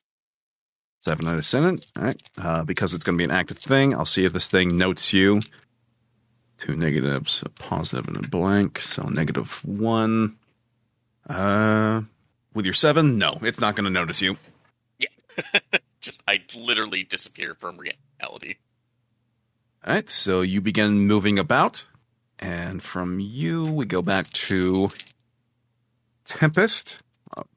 Tempest, who again, now aggravated by it failing to generate the wind, is going to now focus on it and try to access that. So I'm going to tag the aspect ruler of all before me. Oh, +3. Still does not get its kaiju benefits. So that, again, at Superhuman, will be throwing a +6 at you, Ross, for another shooting attack. This time it's with again, a much stronger set of wind. Okay. I will dodge with my tactical crate movement. And I roll really well, too. So that is 2. Tactical crate movement is +7 superhuman. All right, you dodge completely out of the way as it tears through the flooring and sections of the wall behind where you were standing. Those are just ripped and torn apart, and the bits that go flying through the air just do the dramatic clang, clang, clang all around you as they nearly impact against you. But it'll be Crate's turn. Yeah, I've been in worse bullet hells. So I will throw my crate at him. And that will not be so good. That is 1 superhuman. 1 superhuman. All right, it will attempt to parry it at unusual, creating a column of wind shielding. Wait, I ignored cover. It has an unusual ability. Trick shots ignore cover. Would that apply here? Depends. Does parry unusual apply to that as it tries to parry away the crate being thrown at it? Well, I mean, that's how I kind of pictured it. Like, you couldn't, use well, I mean, yeah, I guess it's up to you whether it would apply. If it was physical force unusual, the kind of thing where you set up a barrier like that, I'd say it goes through that. With this being a parry, I'd argue that because it's now trying to force away the crate being thrown at it, I'd say it's not a cover. All right. And it will get +3 superhuman. So the crate will unerringly fly towards it, but with a backswing of its hand, the wind shoots out and throws the crate away from it, but does cause a wood flash across the face of Cinder as a little slow trickle of drying blood just kind of goes down the face as it impacts against the sidewall near the computers and generators. Nice. And I see what's with going that- on from where I am. You know what? Do a quick superhuman roll for me. Super science. Super science. Thank you. 3. 3. You go like, man, I wonder what those guys are doing down there. Hey guys, is everything okay? You heard where they were going. You kind of access the computer. You've got full access to it, so you pop open the security to the generator area and go like, oh, hey, there they are. The feed was on for a quick second. You got a quick look at what was going on before a crate hit the camera. Like, that is just like him throwing crates everywhere. Wow. I'm gonna get we have our PC hive mind communicators. Oh yeah, those are still working. It's like, hey, you all right down there? We're fighting the leader of the Titans. He's possessed that little bio buddy trainer, Cinder. It's kind of a boss fight kind of situation. Well, anything I can do from up here? Can you activate any security systems to target that thing? Well, let me see what I can do. Or you seem awfully calm for facing this thing. Oh yeah, you got to get in. It's Zen in the art of crate combat, man. You can't. Fear is the mind killer. All right, it's you and the crate. You are one, and you must dodge all the bullets. It's crated courage, right? No, it's Zen in the art of crate combat. I just told you. As I'm typing, I'm trying to make it. I was making a drinking reference, like bottled courage, but it's crates. Oh, okay, I see. You just don't understand humor. Sorry, man. I'm in the zone, the crate zone. You probably got a fate point left, right? Oh yeah, I've only used 1. Yeah. So re-roll that. Yeah. Yeah. Or you could just Fuck you, buddy. You could just take the 0, take a +2, and make it a 0. Yeah. I'll do that. I have purposely not been telling you guys you want to +2 that? You could probably do it. Because you guys keep saying rerolls as, hey, you could get worse, and I'm fine with that. Yeah, or the exact same fucking roll. Well, guess what? I'm doing a +2. Fair enough. So that's +2 will act. Well, it's a 4 now. Yeah. A 4? Yeah. Okay. That will, as you hack away through or activate security, to see what's in that room. Yeah, there's a bit of minor defense in there. A couple of turrets that can be deployed. All right. Well, I'm helping out. Like, I think I'm about ready to do this thing when we're ready to do it. Well, I mean, we gotta stop this thing, or at least get. Obviously, we're gonna do that. Okay. I'm gonna keep monitoring the situation, and maybe I'll try to help you if I can. Well, he just said you could turn on the turrets and shit. I did. Yeah, you've got access to them. They will. This was his action, so they deploy, and you. Crate and After Image will see from the floor 2 tile slates open up, and these large posts kind of pop out, and then from the top of them deploy several machine guns as they start to take focus around the room. So, Tom, starting next round, you have a shooting attack. Okay. But with that, let's see. Who was the last to go? My inner gamer is ready. Fair enough. Wait, I think it was Crate who went, so that goes to Afterimage then. Yeah. So since he hasn't seen me at all, and I'm trying to make sure that what I'm going to attempt to do is to give Crate a better shot while disorienting him. So I'm going to use the range on the armor to create basically a nauseating illusion. So just a swirl of colors, sounds, lights, and smells that just hopefully throws the Cinder Corpse off enough so Crate can get a decent attack in. Okay. Aspect maneuvers. Yay. Go ahead. All right. Come on. All right. I am going to go ahead and spend my last on betting on that fate point on that to get a +2. So that should put me at 5. I ascended 5. Ascended 5. All right. That will set up 6. I'm sorry. Ascended 6. All right. That will be more than enough to set up a swirling bit of lights that are immediately catching the attention of the the Tempest itself, forcing it to look about. So that'll act as a distraction for it. Let's see, there was you. Now we go back to it. Let's see. Tag that as a negative then. Let's see. Let's go for an area of effect. Expand out its wind-based powers. As it basically seems to say off, okay, F this, and attempts to, because of that, not knowing if that was Krait's ability or not, is just going to say F it and do a huge column of wind, trying to attack all of you in the room. Doesn't have to see you to hit you with a grenade, or the wind equivalent of a grenade.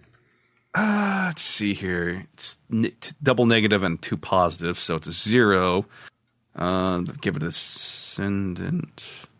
It's enough for Krait, but probably not enough for Afterimage. So, potentially. So I'm going to spend a fate point, tagging the aspect Master of Wind and Heavens. Yeah. 2 blanks and 2 positives. That'll be a lot better. So that will be +6 ascendant. Oh, on us? Yes. Okay.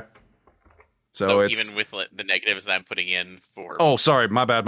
I apologize for the negatives. Sorry. So, because for the defense I was putting that in to basically make, hopefully, put an aspect on him too. Well, you can activate that, but that'll give him I guess a -2, or you could save it and give me a +2 on my attack. But, yeah, if you wanted to be a negative on him, they'll drop it down to a +4. Okay. So, what would you prefer, Ross? I prefer the +2 to attack, because I can take 1 hit probably. Okay. So that's a physical attack at Ascendant +6. Mm-hmm. All right, so I get 5 superhuman. So that's 1 plus. So that's 3 physical stress for me. And that'll be 1 physical stress for me due to my. 2, just because of my armor. So that I'll knock down the 2 box. Mm-hmm. Ow!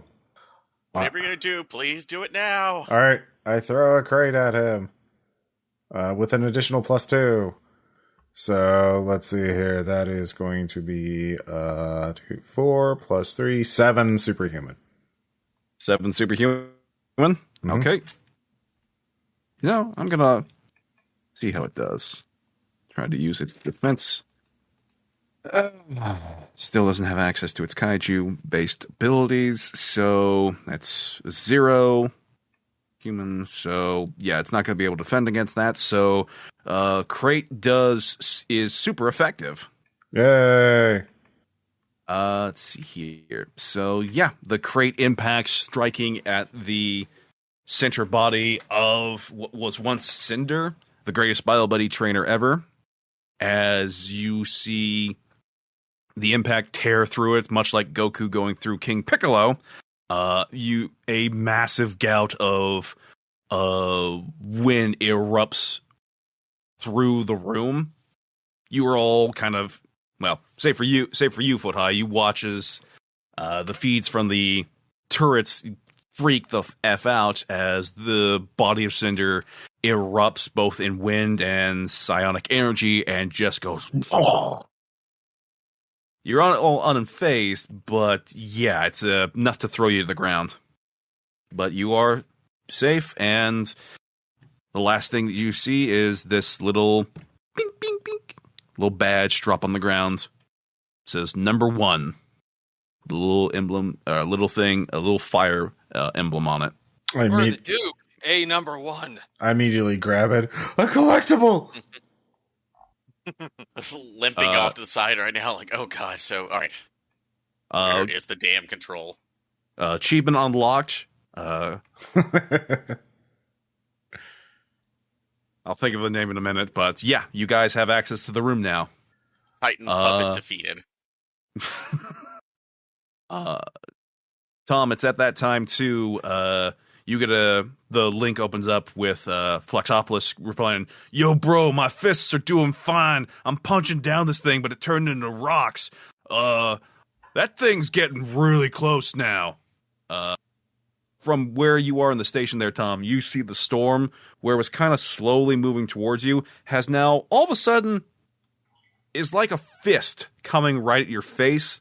It's slowly coming in from the side, like someone doing a slow punch. Now it's rushing in.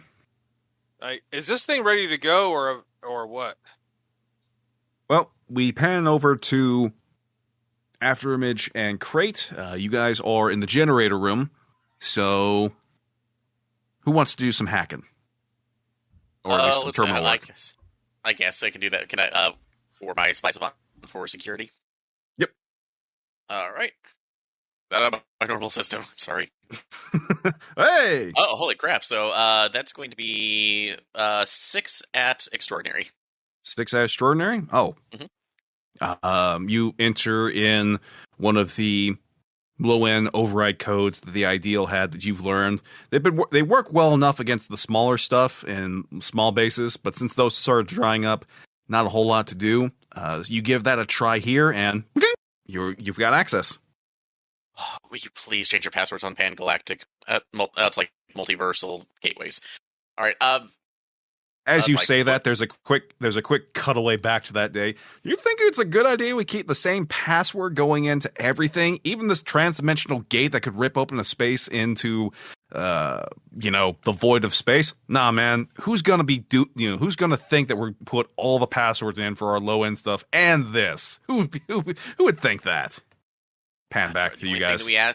It's like the only thing we ask about you is that's factor authentication, and then shit like this probably won't happen. Dude, VPN, come on. That depends on the VPN. Moving on. Well, we're talking about the Ideal, so it'd be an IPN. Oh God. Idealist. But I message back. I bring foot back on. All right, if whatever you're gonna do, we have the gateway ready. So, with the generators here and the one from the additional space station, you can now access and turn on the gate. As you begin ready to do that, you see that Flexopolis is still on the wrong side, as both you, Foot High, and from where you two are, Crate and Afterimage, see the massive storm front has moved so close to the city that the column that is the living tornado has touched down and is beginning to tear up a wide breadth of both the outlinings of the field first, and then other columns land down in the city, tearing through it before where you guys originally saw it was 5 individual meteorites building up this inner column. What is now this centralized head crest with 5 gleaming red eyes descends with a humanoid upper body, lower end of a column of tornado. It's easily twice the size of Flexopolis as it descends and seemingly lands right in front of him. If this were the poster board or opening to a kaiju film, this would be pretty epic. Uh-huh. But this is the real life for you guys. This is horrifying. That ain't because good. You can feel the very earth shaking about you as this thing touches down.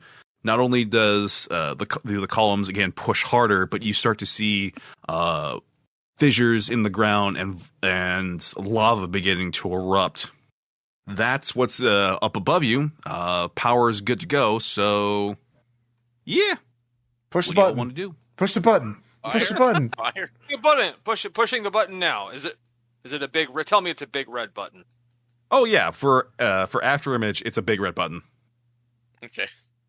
Yeah. So just taking Drop my the hand hammer. Up, yeah, we're basically doing the Gal Gaigar approval button smash. All right. As you do so, from the fight that quickly erupts of Bohan Tempest just punching and tearing through the armor plating of Flexopolis, who gets a punch in, but it's basically rendered inert as the fist is kind of ripped and torn apart.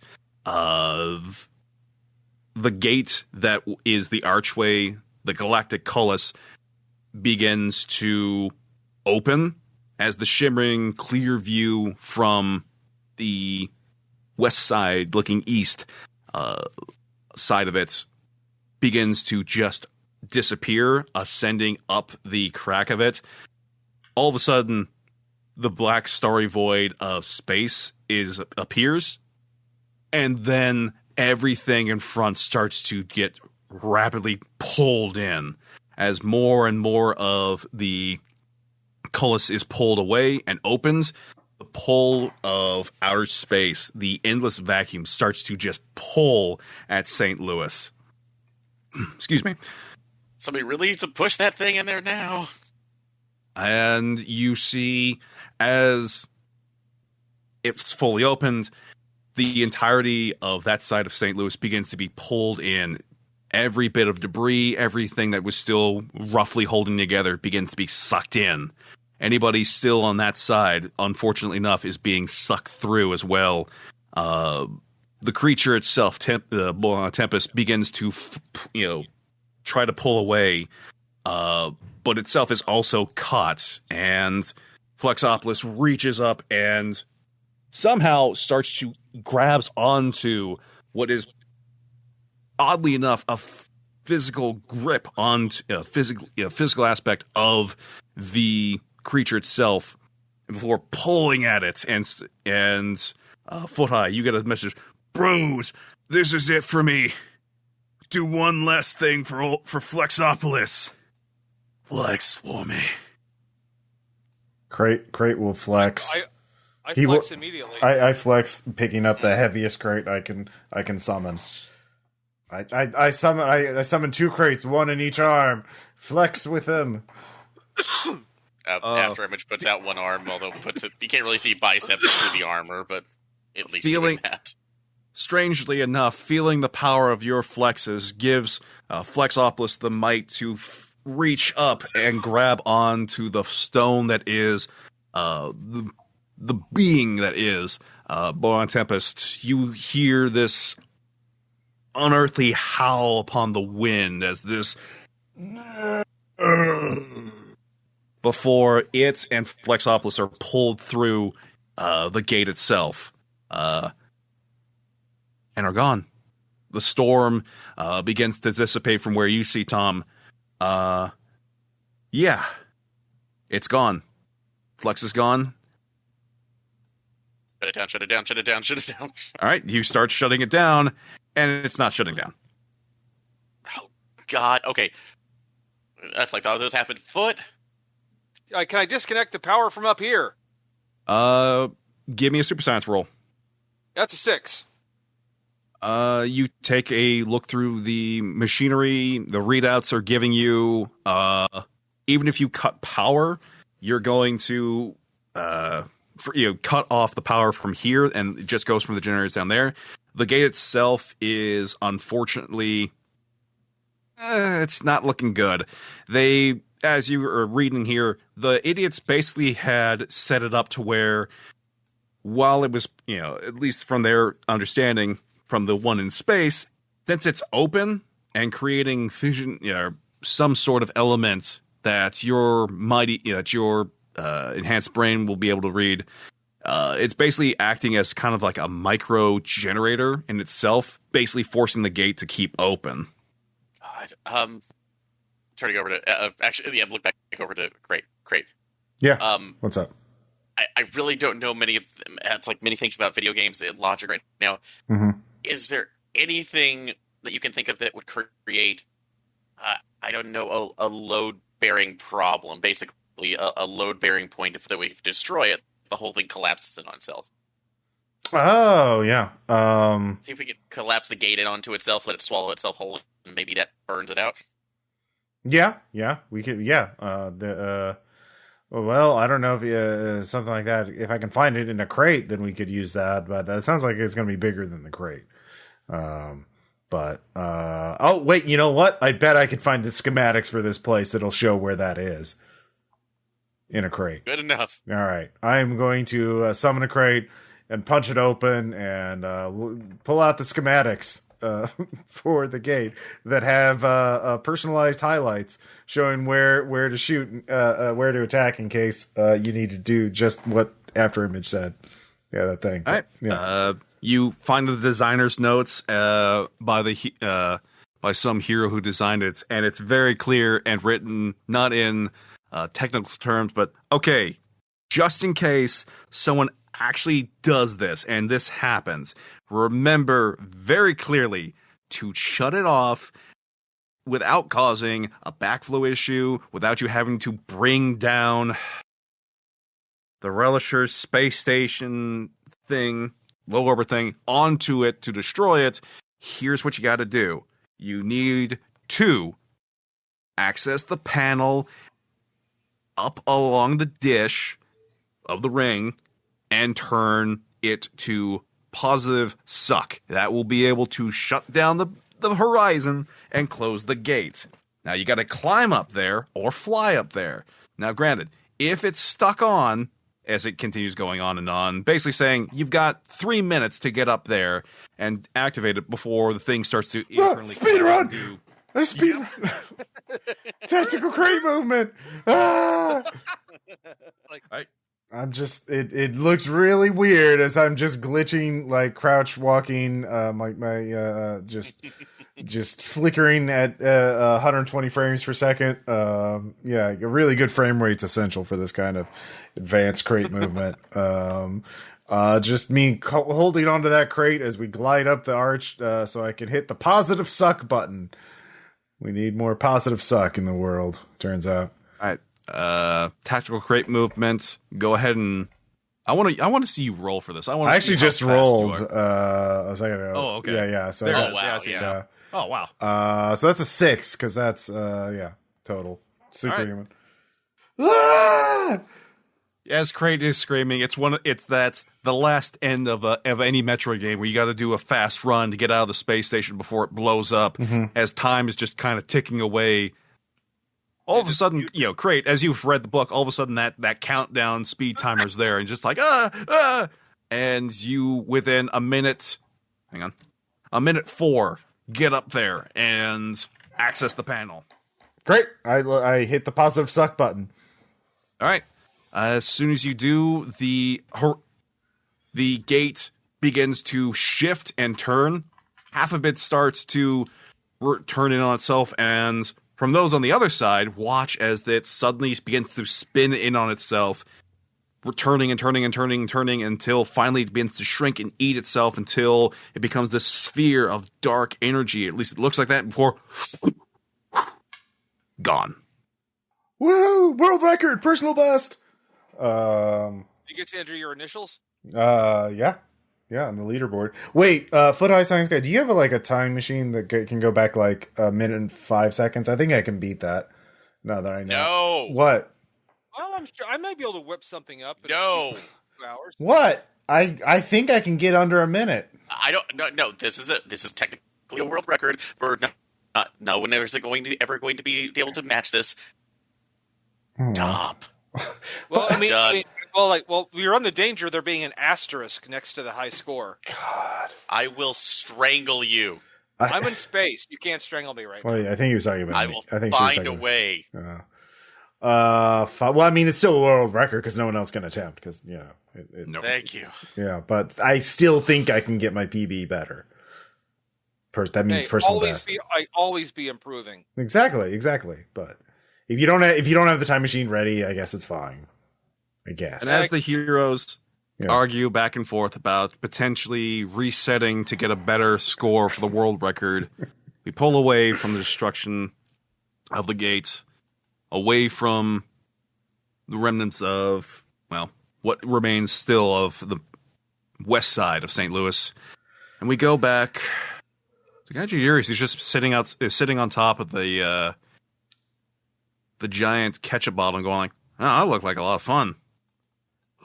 Oh yeah, I pull out. I grab another telepathic element from a crate. Yeah. Yeah, it was. I don't suppose you know of a time machine, right? That I can. I think I can get. I got a minute for. I think I can get under a minute. But I know. We had one for the ideal. It's in a base somewhere. I think Avalon has one in his base. I think there's another one out there. But I think it also had this like super robot bent on the annihilation of the world. So we probably have to deal with that. Well, oh shit, we need to go to the underground first, and need to get rid of those mysterious unlabeled USB drives. But hey, why don't you come with us to New York? Ah, sounds like a lot of fun. All right. I guess we should leave the shipping container here. I'm sure the giant laser will be fine. Well, the giant laser was was attached to Flexopolis. Oh, okay, so it got sucked in too. All right, well, no. Yeah, that was the reason why he was able to grab at the head that was Blind Tempest and hold him as he took him to space. Okay, well, it's all good then. It's all good. Yep. Haha, let's all get as milkshakes. Everyone's laughing and saying, haha, we pan now to the final ending credits as space. Flexopolis stands there immobile, his lights power down. The rock meteorite that was Belial Tempest is inert and dark before a single red gleaming light turns on. Cut the credits. And that was far away today, the last section of Godcell. Dun, dun, dun. Dun, dun, dun. Or was it? Yes, it is. Okay. That'll depend on the players. All right. Cool. Nice. That was fun. Yeah, that was good. I was in space. You were. Yeah, well, now we got to deal with that down the line. So I don't know how Foot High is going to handle that one. Well, to be specific too, with that base, it's in bit of a low orbit, so it's still within the atmosphere, but nothing technically reaching into outer space. I got another plan for that one, so don't worry. Well, come on, like this is me. Like getting back from space is kids' play. Fair enough. Cool. Come on, like yeah. one day can go by that I don't think about escaping from being stranded in space. So before we go, Micah, do you want to plug anything? Yes. This has been Micah Greywalker. I also go by Greywalker TV on my Twitch channel of Above the Tabletop, which you can find me regularly streaming Monday through Friday at 11:30 PST to 1:30 PST to 3:30 PST for most days. I mostly do miniature model painting and at times play video games, try to interact and hang out with everybody there. So if you feel like coming by, please stop by, give me a follow. You don't have to subscribe, but I'd love to see you there. All right, cool. You're here. And of course for our players too, Aaron. Hey, you can always find me at Aaron Carson on Twitter, and also that's like I run Railery Podcast streaming Wednesday nights throughout the week. We usually go through just 80 general games that we will do through the week. Since this has been recorded in the month of October, we are going through horror games right now. Currently doing Bayonetta. So if you don't catch us now, you'll see this on recordings later on. Nope. Tom, anything? You can always find me at Lustrian Snake on Twitter if you dare. Okay. Yep. Tom's a furry. Just so you know. Has it been revealed? I don't know if it has. I think it has. I want to say at this point it has been spoiled. So I think around season 6 or 7. It's always around there where they get you. Mm-hmm. Well, anyways, thank you all for listening, and we'll talk to you all next time. Bye. Yes. Bye. Bye.